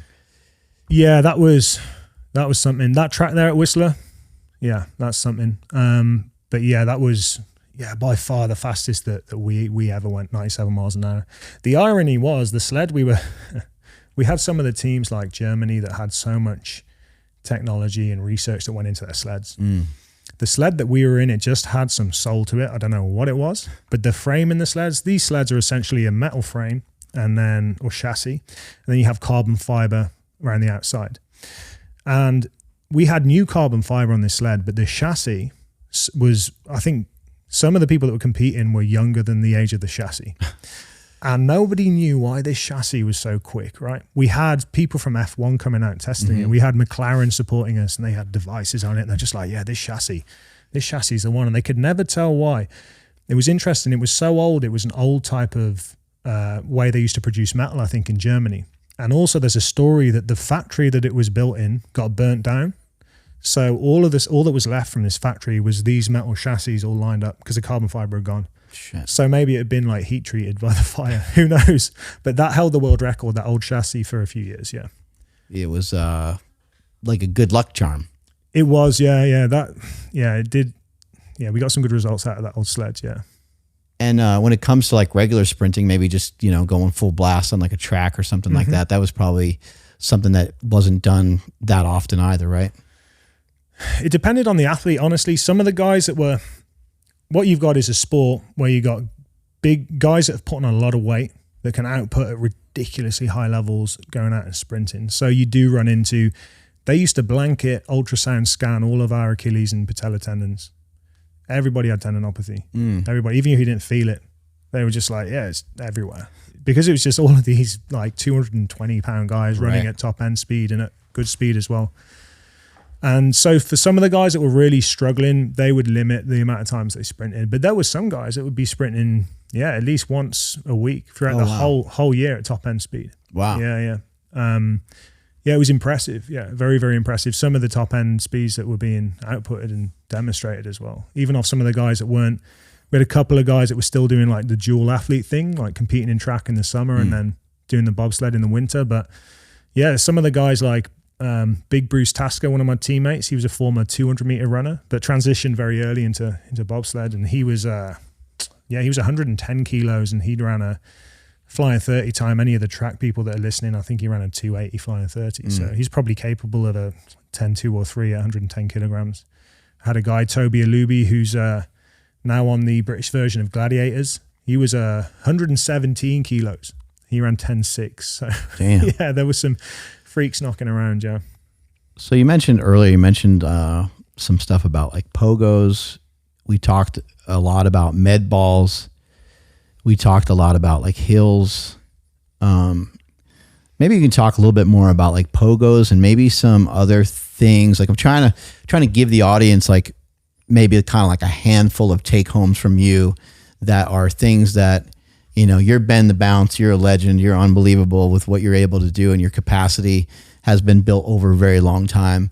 What are some things that you like to share with kind of more ordinary folk to kind of get them head in this direction that are maybe just a little different than what we mentioned already? And if you can kind of go over like Pogos just for a minute too.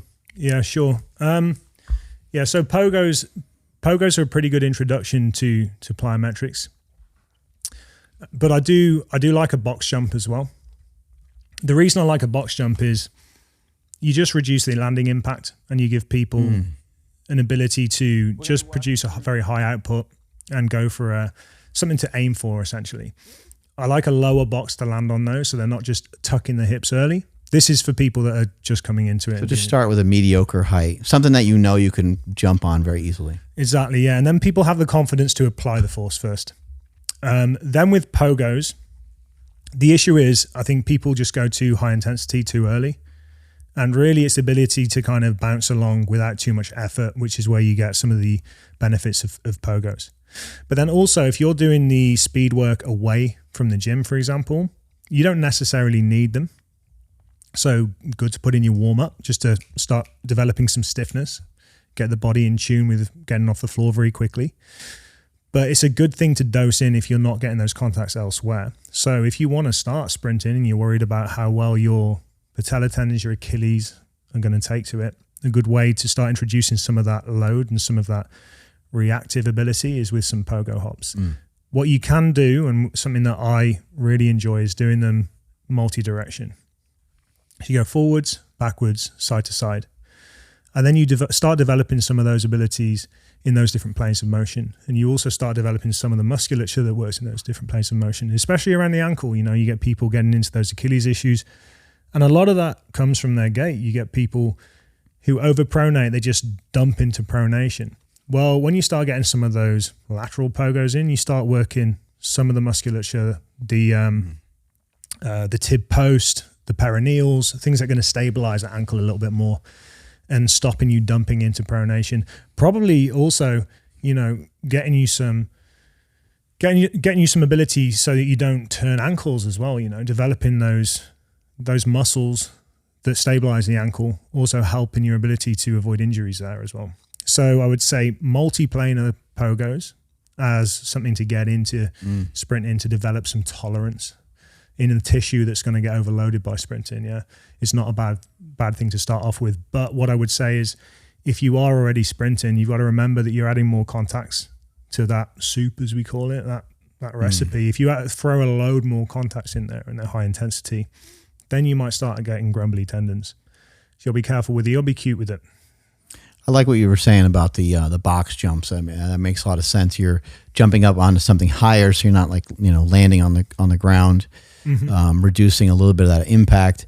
I think for some people that are really starting from like square one, the first thing would be just work on some sort of ability to like leave the ground.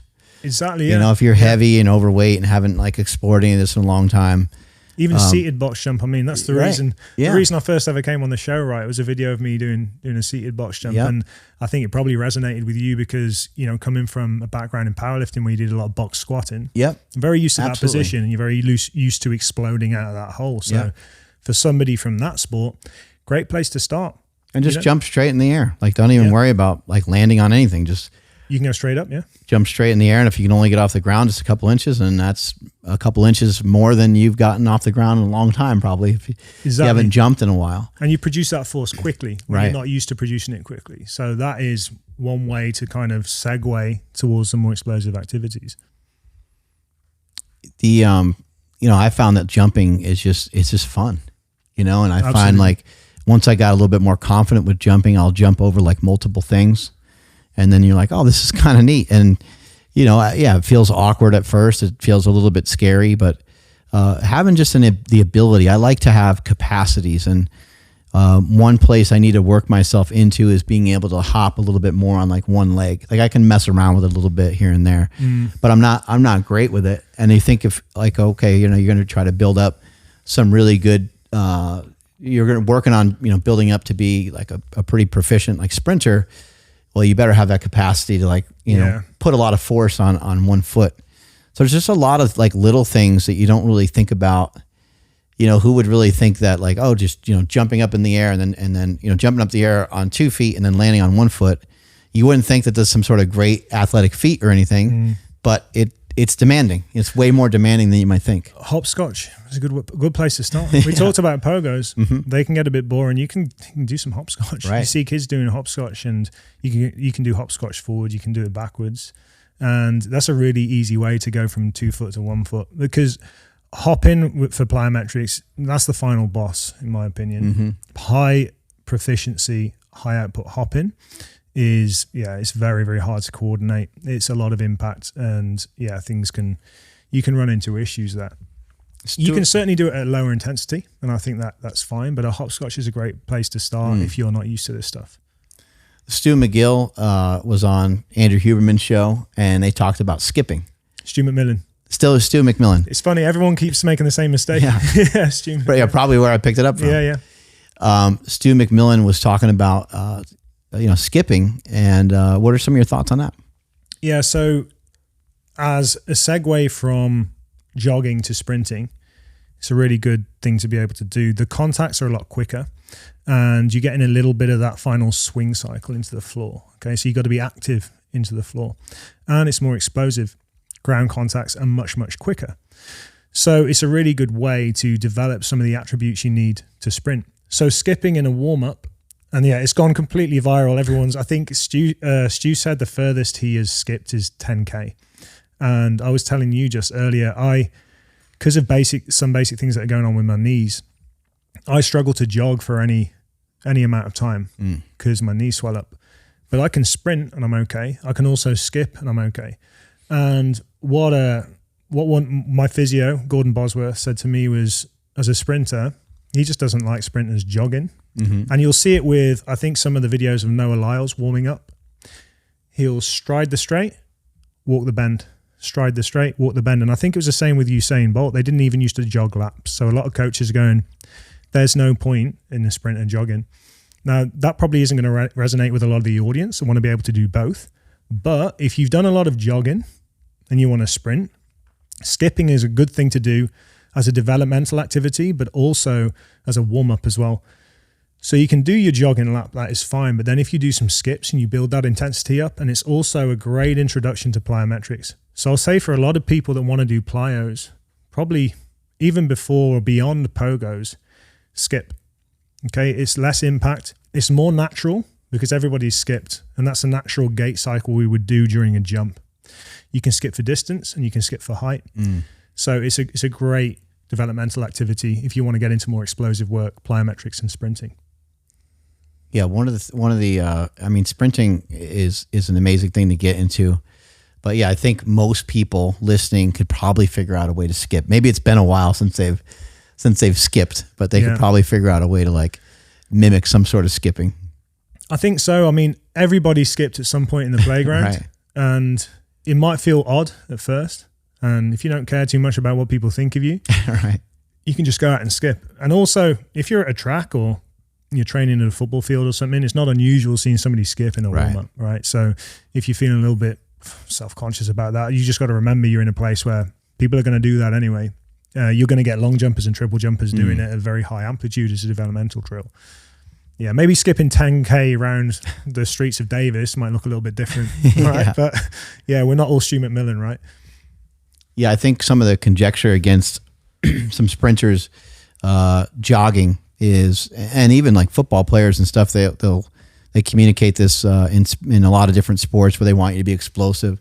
They just say like you're not really giving yourself a great input. You know, it's like if you're going to input the body to sort of run this slower pace, then maybe that's what it's going to like learn and so forth. That's interesting. I don't really know what to think of it. I would think that maybe that would be like the final stages after you're already like really in shape and you're already like geared towards sprinting. Whereas like, you know, somebody that's less experienced, they still might be better conditioning, because I would imagine that a lot of like zone 2 stuff, and it seems like it has nothing to do with sprinting and explosiveness, but it seems like being in better shape and being better conditioned would probably almost always be helpful. Yeah, so you're going to be better having a background of jogging than not having a background of jogging if you want to go and sprint. Right. You developed a lot of contacts. You know that your tendons can store and release energy. It's a big one. When you walk in, they're not really doing that. So the fact that you are in the air in flight for at least a split second, you've got to land, you've got to amortize that energy and then bounce into your next stride. You're going to be way better if you've jogged before, of course. I think it just comes to so for someone like myself, my jogging is just so inefficient compared to my sprinting that I run into problems. I'd be better off probably running a 400 or 600 meter at a much higher pace. So trying to go, I mean, when you see marathoners, top marathoners running they're not jogging. It looks like a type of sprinting. Yeah. When you break it down, I mean, it's an incredible thing to see that they can maintain that. But it looks closer to an Olympic sprinter than it does to a recreational jogger, put it that way. 100%. What do you think is something that, I mean, is it just genetic? Like what makes someone bouncy and springy? Very interesting. There's a lot of genetics in it, yeah. I do think a lot of that is born, not made, but you see people built in all sorts of interesting manners still being incredibly bouncy. And you'll see it, the lineup of 100 meters, you do get different shapes and sizes. And people still are able to, they run very slightly differently, but really to the untrained eye, you won't be able to spot any sort of difference in what tactics and how they are self-organizing themselves to work with their strengths. But they all have the ability to be bouncy. And you get some random people, like my older brother's a real good example. He has never done sport his whole life. All right. He's a computer guy, musician. And then when I was really getting into my sports science stuff, about 17, 18, I think I bought a book that had a load of performance standards for like vertical jump and standing broad. I'm in the garden, like setting up a standing broad test, trying to see how far I could jump. And I think 3 meters was like an elite, still is an elite standard, 10 feet. And My older brother in his 30s at this point, like literally came out of the computer room with his coffee and a cigarette. I was like, what are you doing here? I was like, I'm trying to do a broad jump. He said, do you know what? I tried that once in school and I was really good. He lined up, jumped 3 meters. He was probably the genetic freak in the family, but he just didn't like sport. He's like, how was that? But then my younger brother, distance freak. He's actually built more jacked than either. Like me and my older brother we're kind of built more elastic, built to bounce along. But my younger brother, he's built like a brick shit house. He's a big guy, but he was always like county champion at like anything from 800 meters to 5,000. Just had an engine on him, and also can like do a backflip on the spot. Still an explosive guy, pretty strong.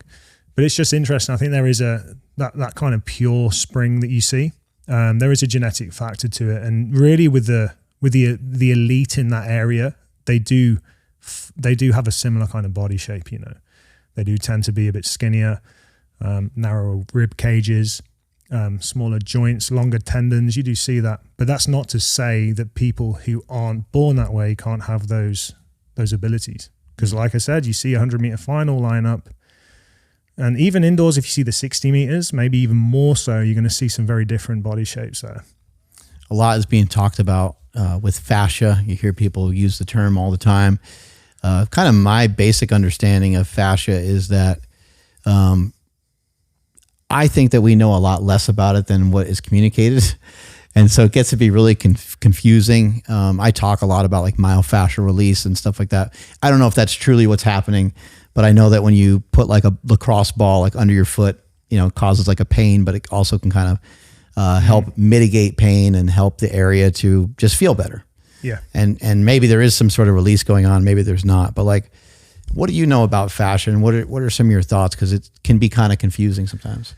Yeah, for sure. So it's become a buzzword, and I think it's helpful to know what fascial tissue is, but I don't think it's as helpful to completely separate it from everything else, right? It's all connective tissue. That's all connected to your central nervous system, and it all works together.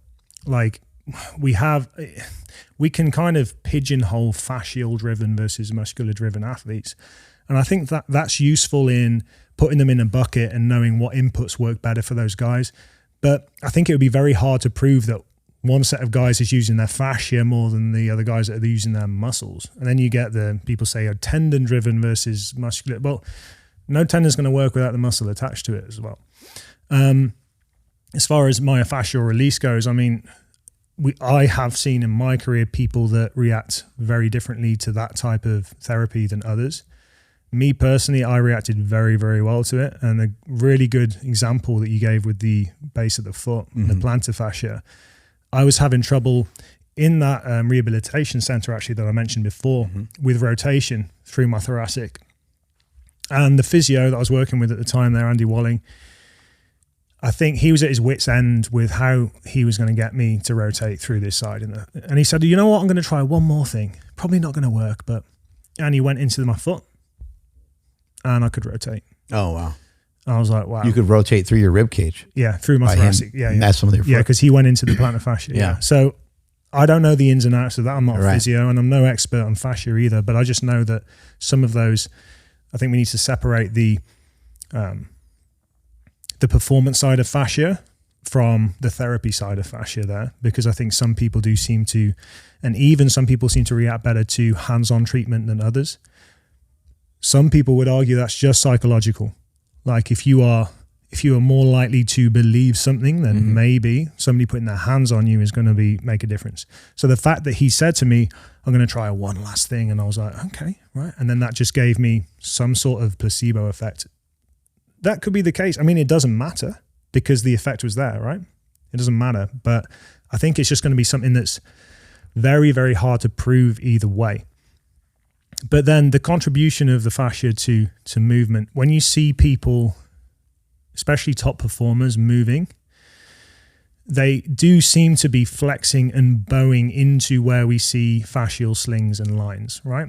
And we know from cadaver studies that it's a tensile and a tissue that can be elastic in its nature, right?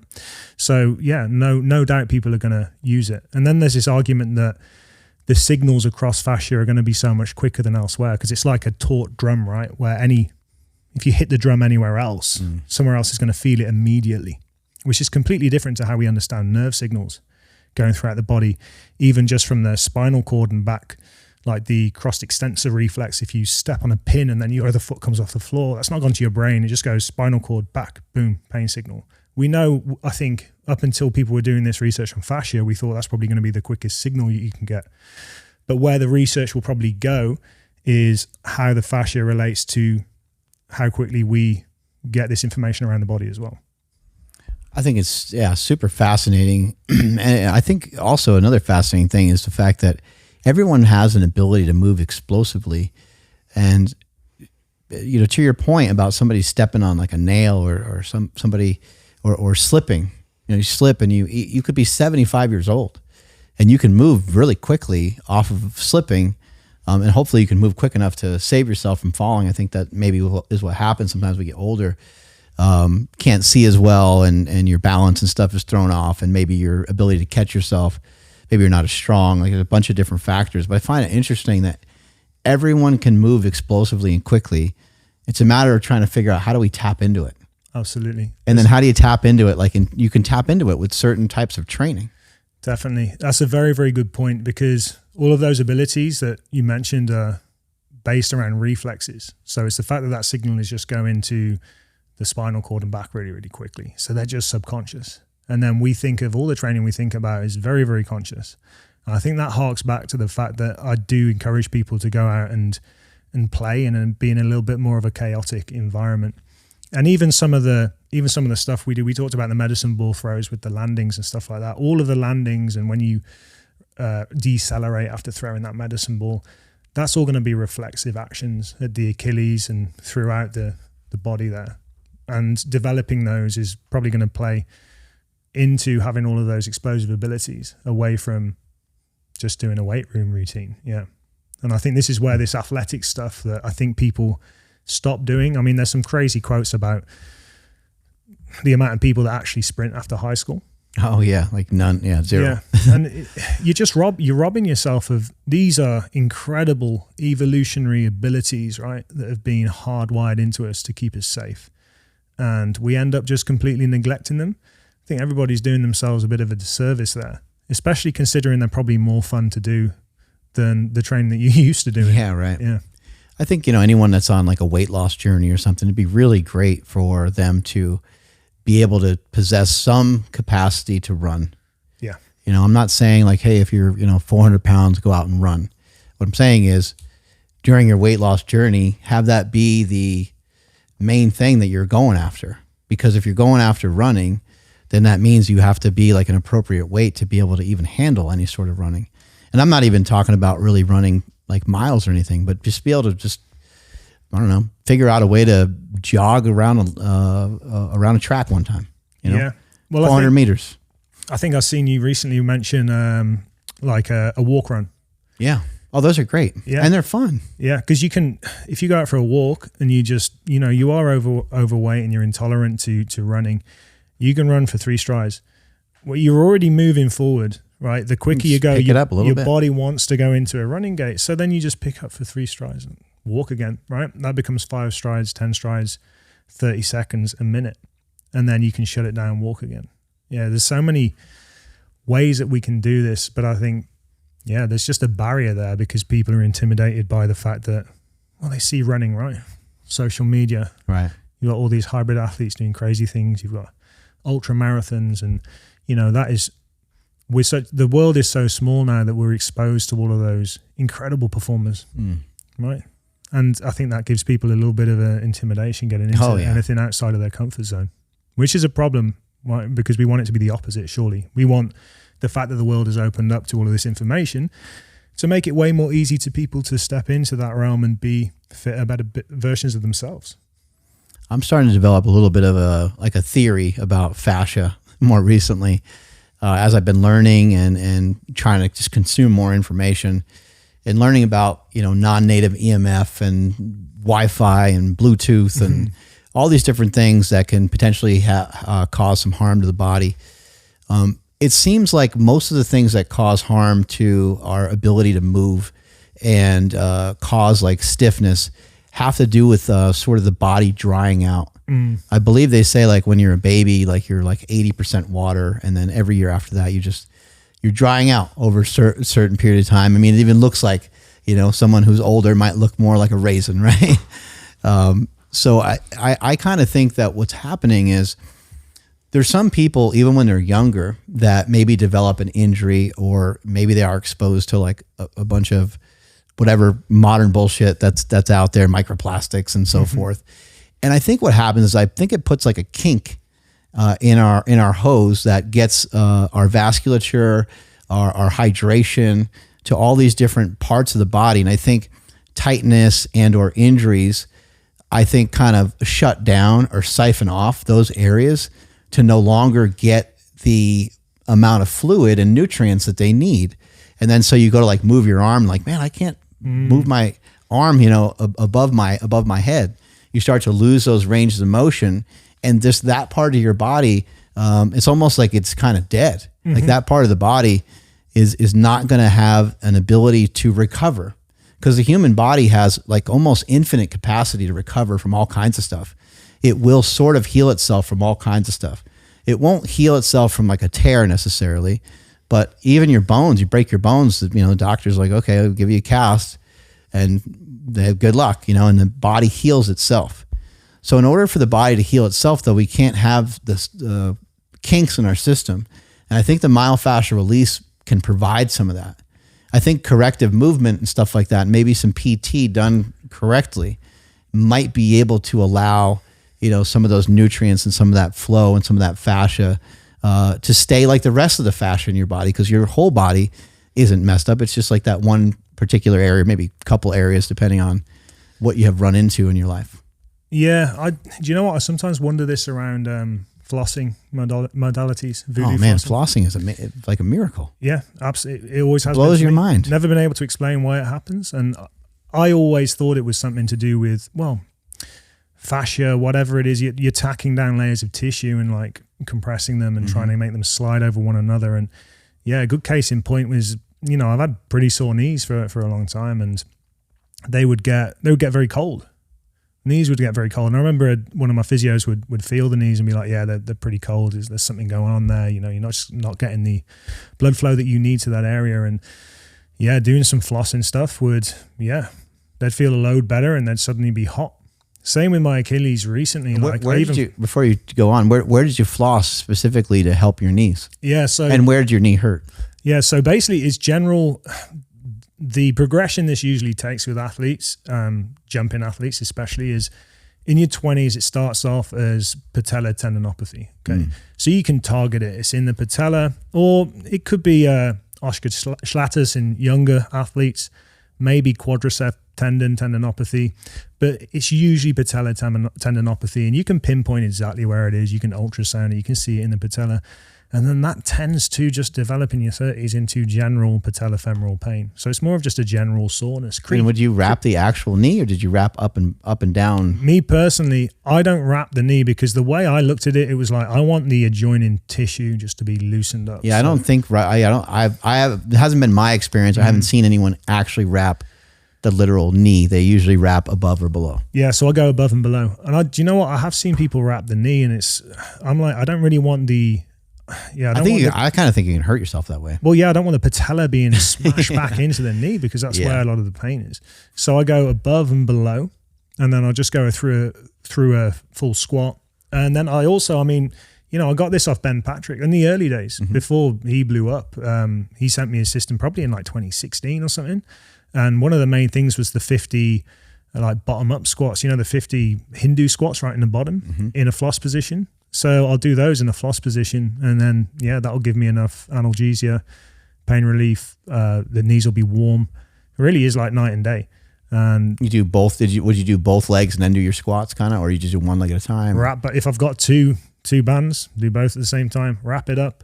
And who knows? There could be other things going on. The analgesic effect could just be from how uncomfortable it feels as well.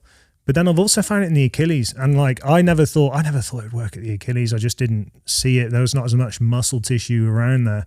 But then one of my teammates, one of the girls actually, she used to do a warm up with a flossing band, Alicia, and I thought, well, my Achilles are really sore. I'm just going to give that a go. So I wrapped again exactly how I did the knee, like one wrap around the foot, and then the rest all the way up the Achilles. And then I'd basically do calf raises until I couldn't calf raise anymore. And then for a little bit added, I'd just try and jog until I just couldn't bear the occlusion anymore, the feeling of the occlusion, and then boom, whip it off. Maybe it's just the rush of blood and everything else back to the area, but then I'd be good for an hour and I could go and train. Yeah. So who knows?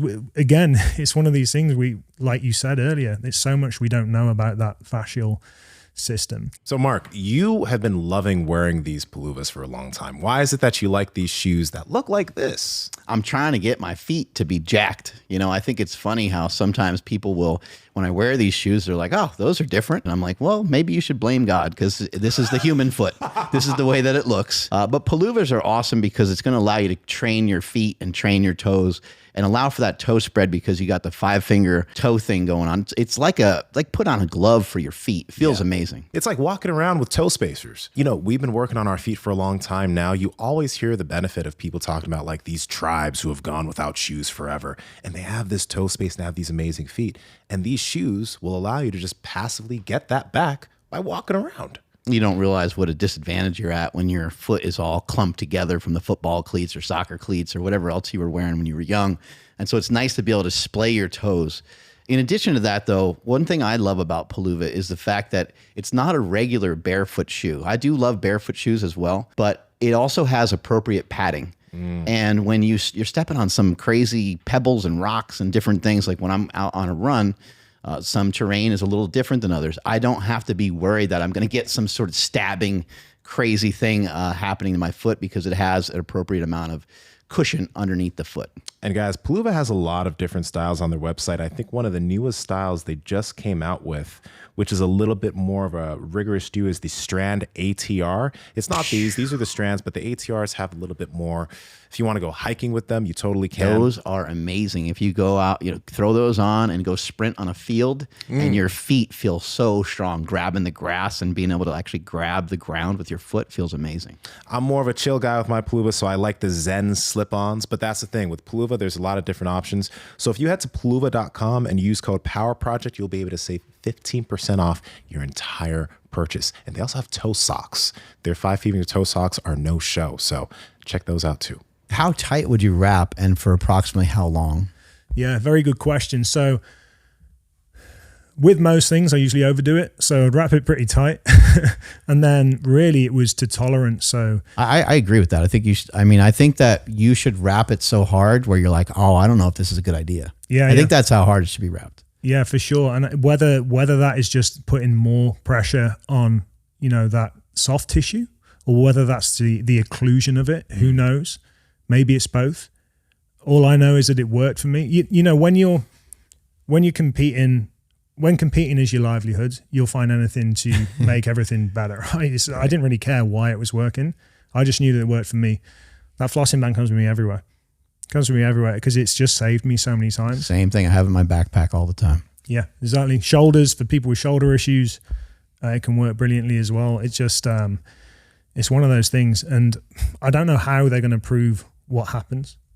But, if anyone is out there doing doing a thesis on this stuff and want to do a PhD project, please let's have a look at what's going on with voodoo flossing. Yeah, it's amazing. What are your thoughts on? So somebody recently ran like a 9.68. Did you see that guy? Was that the high school kid? Yeah, I think so. Yeah, with a big wind. Yeah, high school. Yeah. He had a little bit of help, a little bit of a gust. It was a 9.82, I believe. Okay. But he had a following 6. Following 6, like tailwind, kind of pulling him along. Now, that's not to say what he did wasn't incredible. Oh, it's unbelievable. Because his body still had to do that, right? You could, if you could put a sail on any of us, give us a 6 meter a second following wind, we're not going to run 9.82. So he still, his central nervous system still had the ability to turn over that quickly. And so 2 meters a second is the legal following wind. So he had three times that. Like, you never really see sixes. 6 is pretty crazy. But we're seeing some crazy performances coming out of track and field. We've got Gout down in Australia doing some crazy things. So he's interesting because, and there's a couple sprinters that are like this, but he doesn't weigh anything. No. He's very, very thin. He is. It's going to be interesting to see how his body changes. Because also, and the comparison is there, and, you know, I don't want to put pressure on the guy. The comparison to Bolt is there. But there are similarities in the gait. Bolt was much skinnier than he was at his peak when he was a teenager. So it'll be interesting to see whether Gout's genetics and his training means that he puts a little bit of size on. Because also his foot looks like it's going to explode off his body when he lands every time. It's nuts. He does. You ever seen the shots of like, and then he looks like he's like literally jumping off the ground. He's so stiff through that calf complex. It's insane. But you notice he uses that supination to pronation really, really well. That's just such an elastic mechanism. And then, you know, there's a lot of talk out there about everybody needs straight feet. Well, I think he's a good example of not needing that. Yeah, maybe not.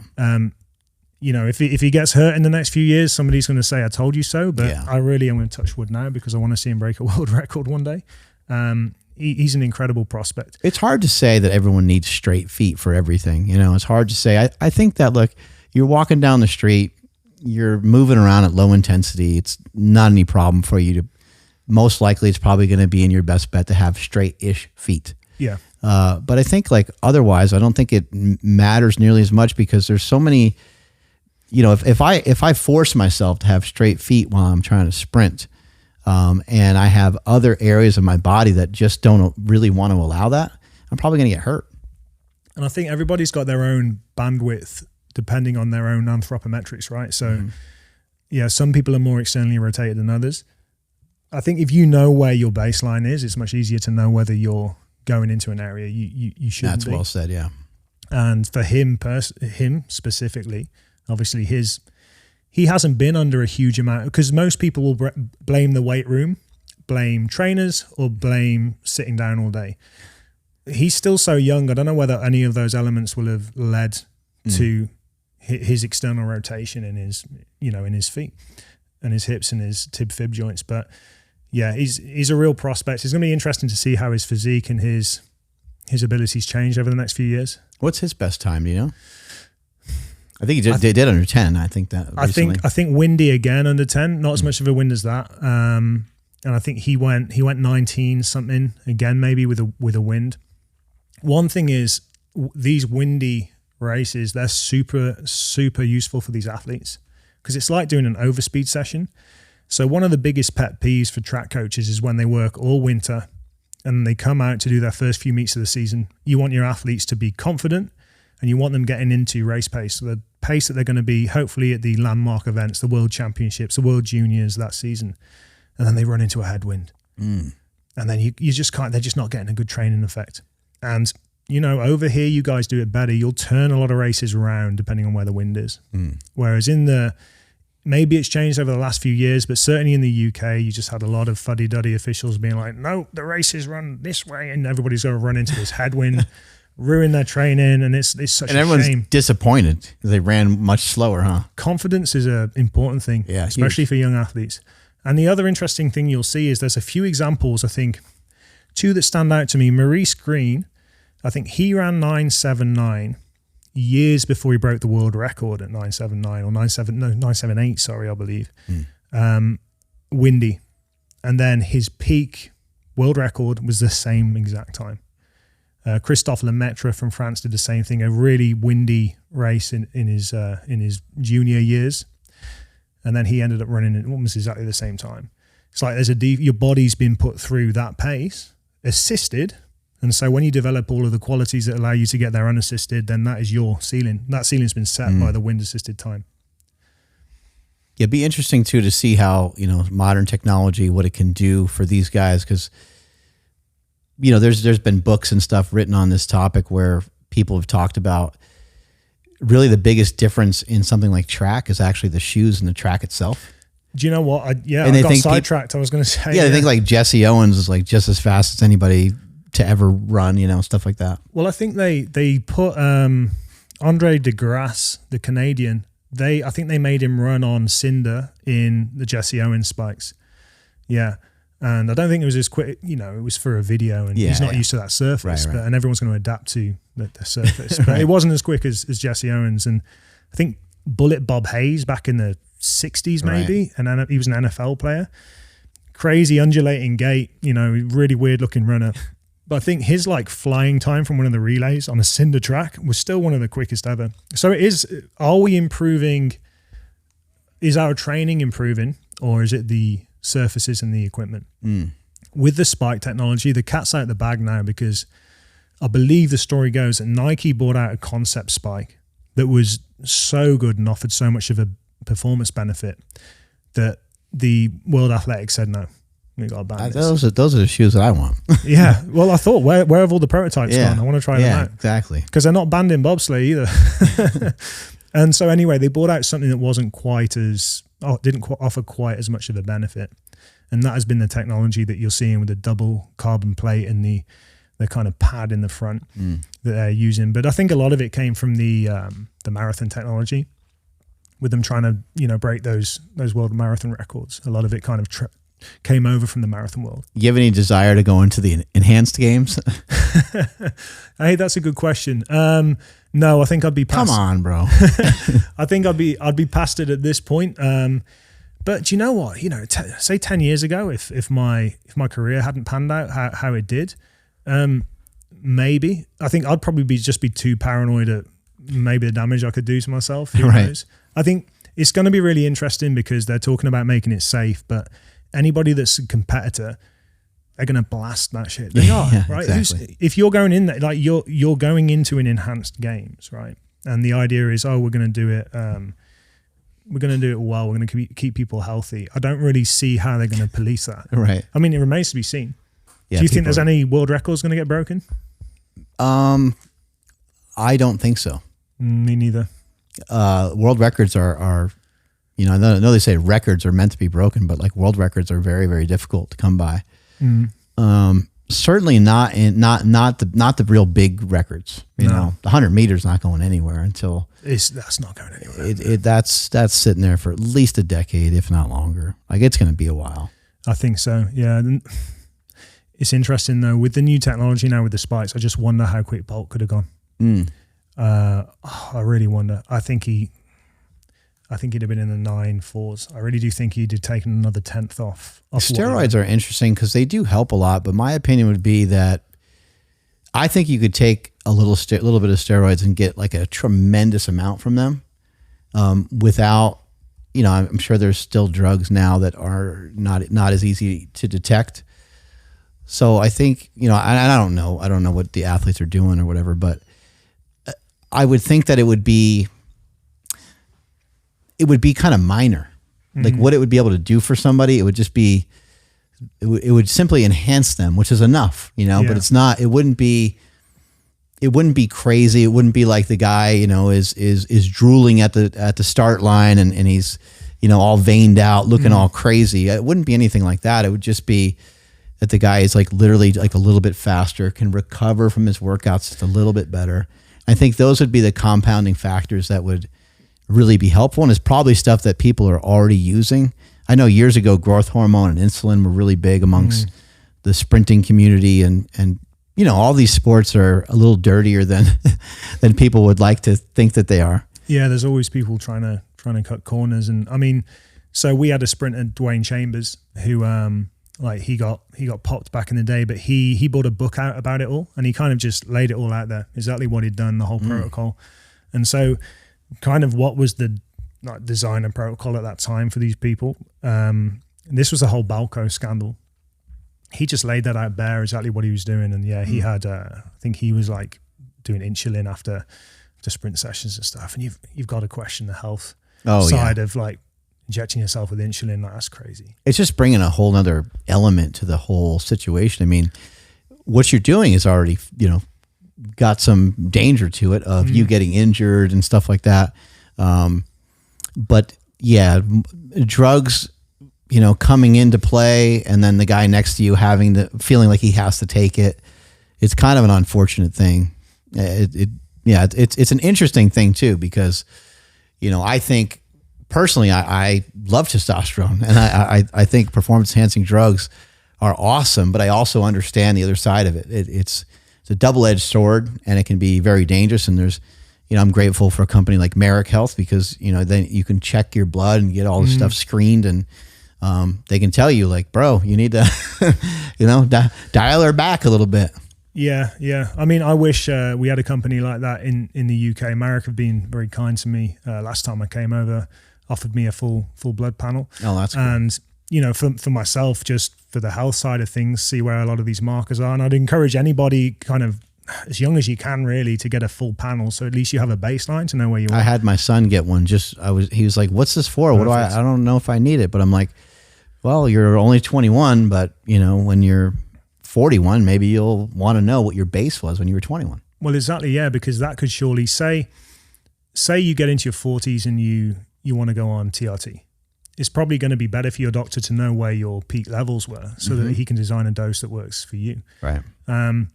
But the amount of biomarkers on that Marek panel. Was there anything eye-opening to you that stood out that was like, oh shit, I didn't know that was that way? Or do you know what? There was a big one actually. There was a big one. So my homocysteine was a little bit high, and that relates to for some people, like a few genetic things that are going on there.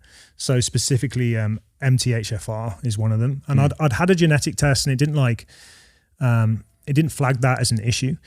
But I spoke to Jiraiya when I got the panels back, and he was like, you might want to look into that a little bit closer. So I got a more in-depth genetic test. I know Marek do it here in the US, but I got it done in the UK. And yeah, lo and behold, there were a couple of mutations in other genes that meant that, that I was it was harder for me to methylate certain vitamins. And so then I went on a journey of kind of looking at the best vitamins for myself. And I've felt a lot better since, and brought those levels down. And that's super expensive to test in the UK, but I'll be getting my panel as I'm here over in the US, and hopefully we'll have seen some changes there. And then even down to just more cutting edge biomarkers for things like kidney function. So for anybody that lifts a lot and people with a lot of muscle mass, creatine kinase is usually pretty high in those guys. And my doctors in the UK were very, very worried about that. And obviously when you hear that and they want to do all these tests on you and stuff, that worries you too. But I went back to it's just like, it's there now. I had that panel done in 2022, and I know that I've got pretty much everything I need on there to have a look at. So I looked at kidney health, and lo and behold, there was a kind of more modern and maybe accurate marker, especially for people that lift a lot, take creatine, cystatin C. And that was fine. And so it's really, that's been a big eye opener, and I think something everybody should do when they're a bit younger, because you can fork out once for the test when you're younger. Right. Get those, save it, keep it in the bank for when, lo and behold, at some point you're going to want to look into it again when you get a little bit older. Well, they can tell a lot about you by your blood work. So they can be like, well, it seems like you're not sleeping well because your red blood cell count's high. You're like, huh? They're able to like tell quite a bit about your habits. Yeah. Or they might, some of it might be speculative. They don't always know exactly. Well, there was some speculation on sleep apnea actually, and I'm undergoing tests in the UK for that now. And since then, there's people have said, "Oh, you stop breathing in the night sometimes," and it's like, okay, I should probably look into this. Obviously, Stan Efferdin talks about this a lot and encourages a lot of people to get. That can have a huge negative impact on your training. Huge. It's one of those things. I almost hope at this point that I don't have it, so that I don't think back on my career thinking, what if, but then on the same side, I'm like, well, maybe I'm going to feel better if I get a CPAP, but we'll see. Obviously that's still under investigation, but it's illuminating getting that level of information. And it's something that it's amazing that is out there for people to go and explore. I hope the next time I talk to you, you're not natural anymore. You hope. We'll see. I always say I'm sick and tired of this, Ben. I mean, it's really come to a point where I'm going to have somebody in the parking lot with a straw and to shoot the needle through the straw and have it just stick right in your neck before you leave today with some testosterone. I always said I'd wait. You look jacked though, so what would the difference be, right? Well, I don't know. You tell me. You'd be more jacked. You're 48 now, so I mean, it's one of those things I always said to myself. I don't even know why. If I was ever going to do something like that, I'd wait till I was 40. But I don't know. I'll see. Yeah, we'll see next time I'm in. So it's been 3 years since the last one. maybe 3 years time, we'll find out whether I think you're just going to you're going to get way too bored if you're not sprinting as much. Well, I would for sure. I think if I felt my body really breaking down and wasn't enjoying myself anymore, I'd be like, yeah, why not? Yeah. Yeah. So I guess we'll cross that bridge. When I'm 40, we'll cross that bridge and I'll make the decision. So I'll be on the phone to you getting some advice. Thanks so much for coming out and all your great content that you're putting out. Where can people find you? What's your YouTube channel? All that stuff. Yeah. So most of what I do is on Instagram, Bend the Bounce, one word. And on YouTube, I'm also Bend the Bounce. Basically across socials, I'm Bend the Bounce. So yeah, come find me. Hopefully you'll learn something from what I post. And if you want to work with me in person, shoot me a DM and yeah, we'll get going. Awesome. Thank you. Strength is never a weakness. Weakness is never strength. Catch you guys later. Bye.